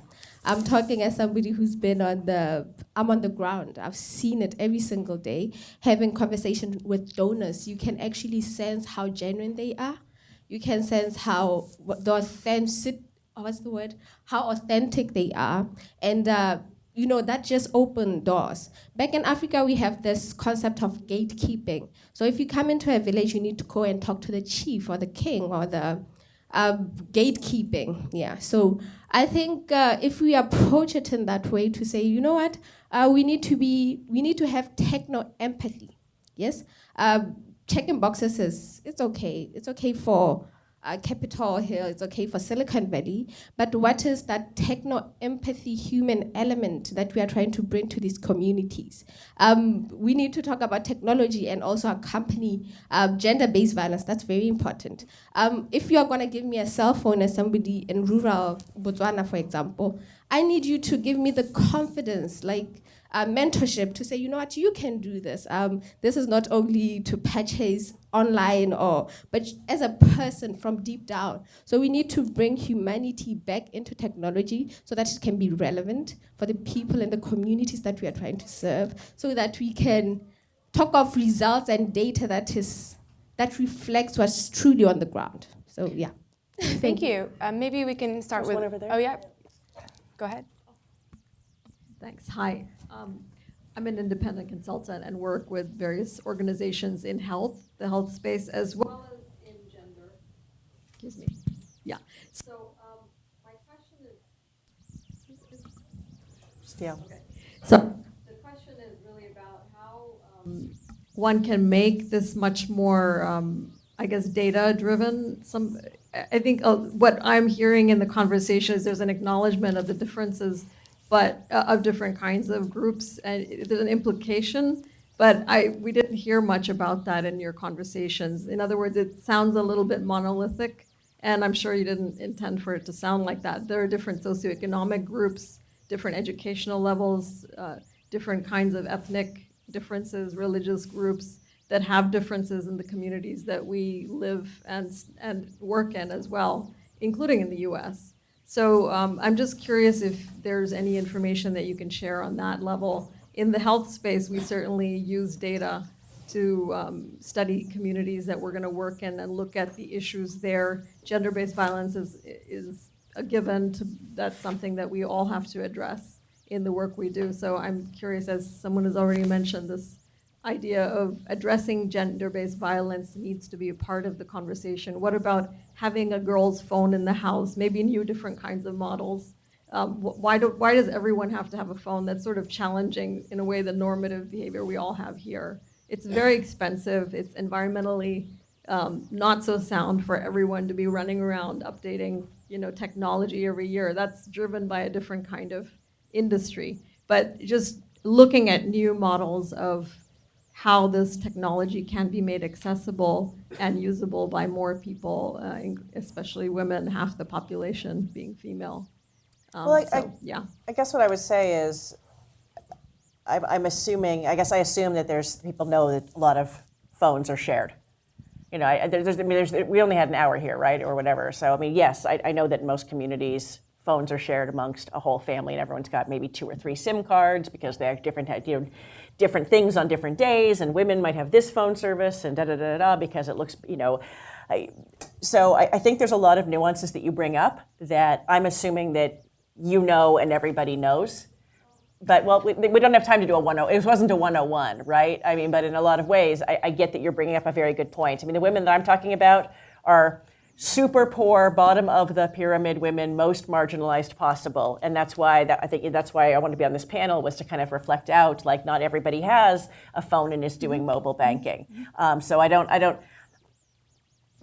think we were monolithic at all. And I'm sorry that it came across that way, but I think we had very different slices, If we had to do it, me bottom, Katie middle, Kate maybe a little higher up than Katie in terms of the women that we're talking about and working with and that kind of stuff. But certainly the issues, things like GBV, absolutely, it's huge. It's actually kind of the new golden child right now, talking about gender and digital development. You have to talk about gender-based violence online and offline, and a lot of what's online happens offline, and how that Mobius strip affects each other, and all the online harassment that happens. Again, I would say that's a different talk/different conference. But yeah, it's a huge deal, and specifically didn't go into it because it is its own, very own can of worms that Amnesty is trying to get into now, that other organizations are trying to figure out their online piece to GBV. I mean, so there's a lot of money in that space. State Department did a big RFP around specifically that, and I was taken kind of by surprise for that. So GBV is right now the issue in gender and technology and development, and has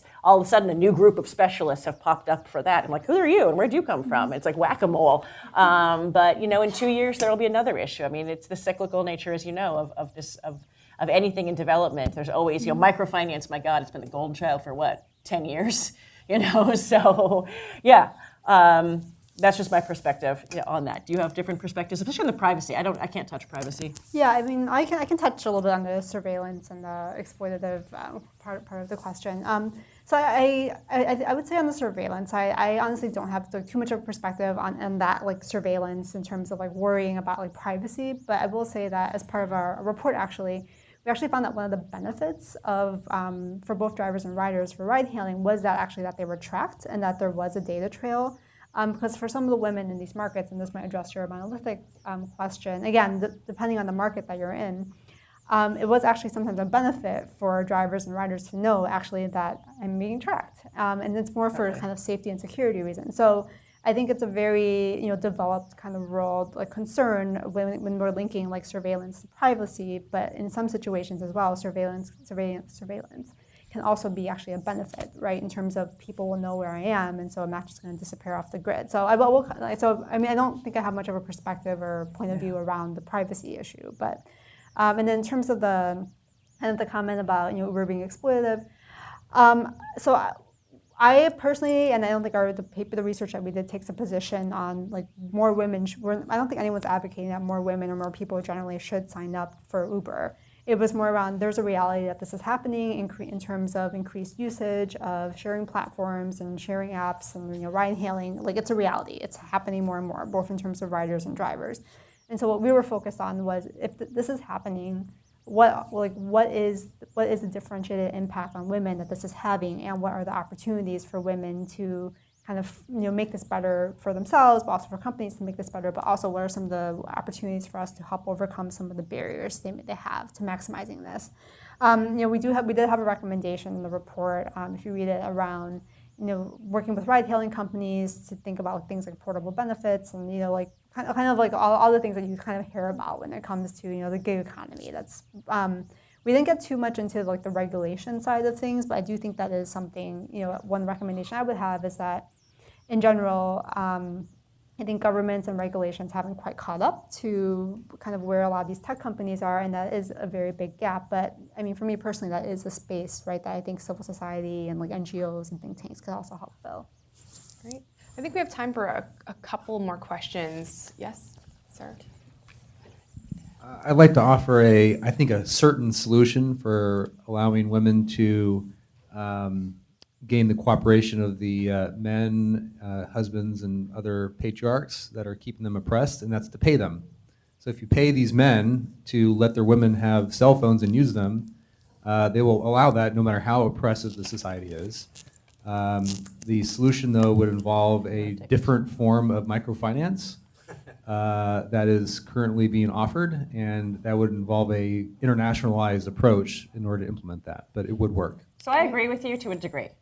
I mean, the sustainability of that is obviously going to be an issue, but an incentive system, an incentive to change is kind of required to change. I mean, you don't go to therapy if you don't want to change. You don't go to this kind of stuff. You need, I mean, development and changing the status quo is ultimately a psychological activity. And so I would say that incentives have worked with things, to a degree around FGM, around letting children go to school.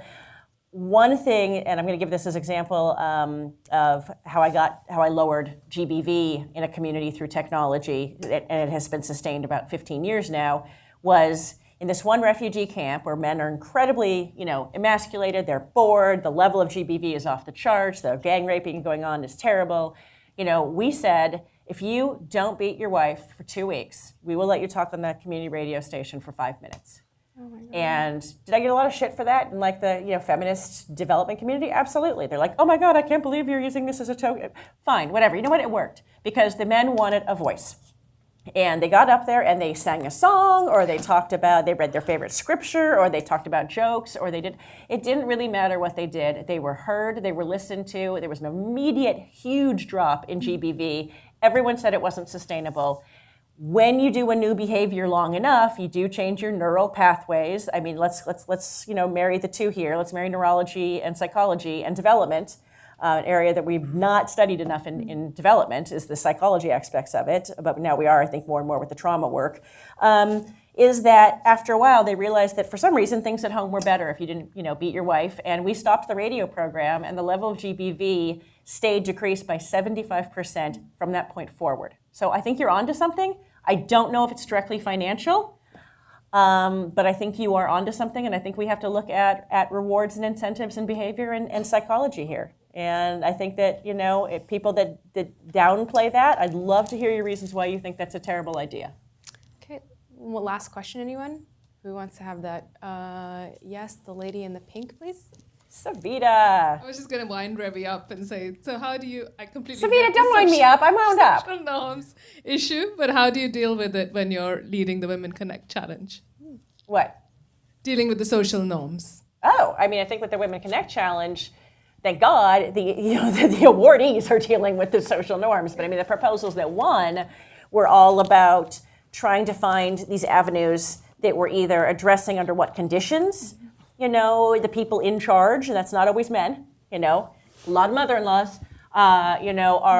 would let women use technology. It was working on things with fathers and daughters together.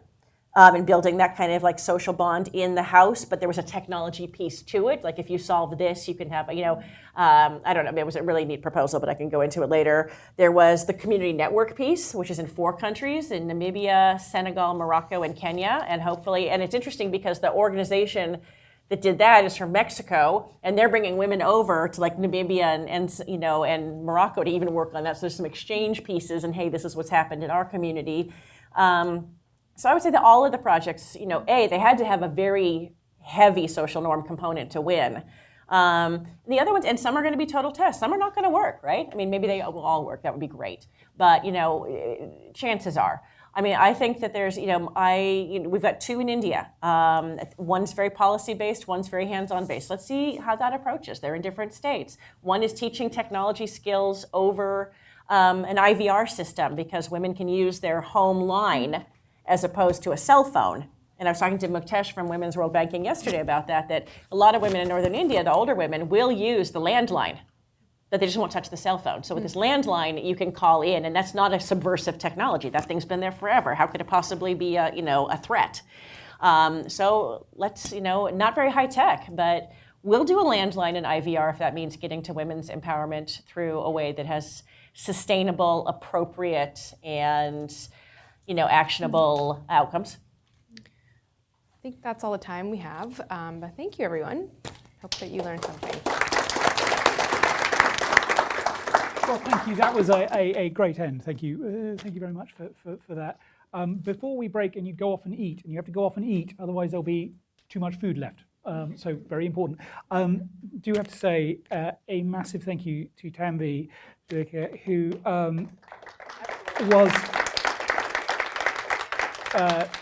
did all of the sort of who's going to be on which panel, who's going to be invited in the first place, what the subject was, and I think you will agree, did it fantastically. And also, while I'm doing shout-outs, Amanda, the events team, and the IT team, thank you very much for your organisation too. Thank you all for coming. Straight out there, food.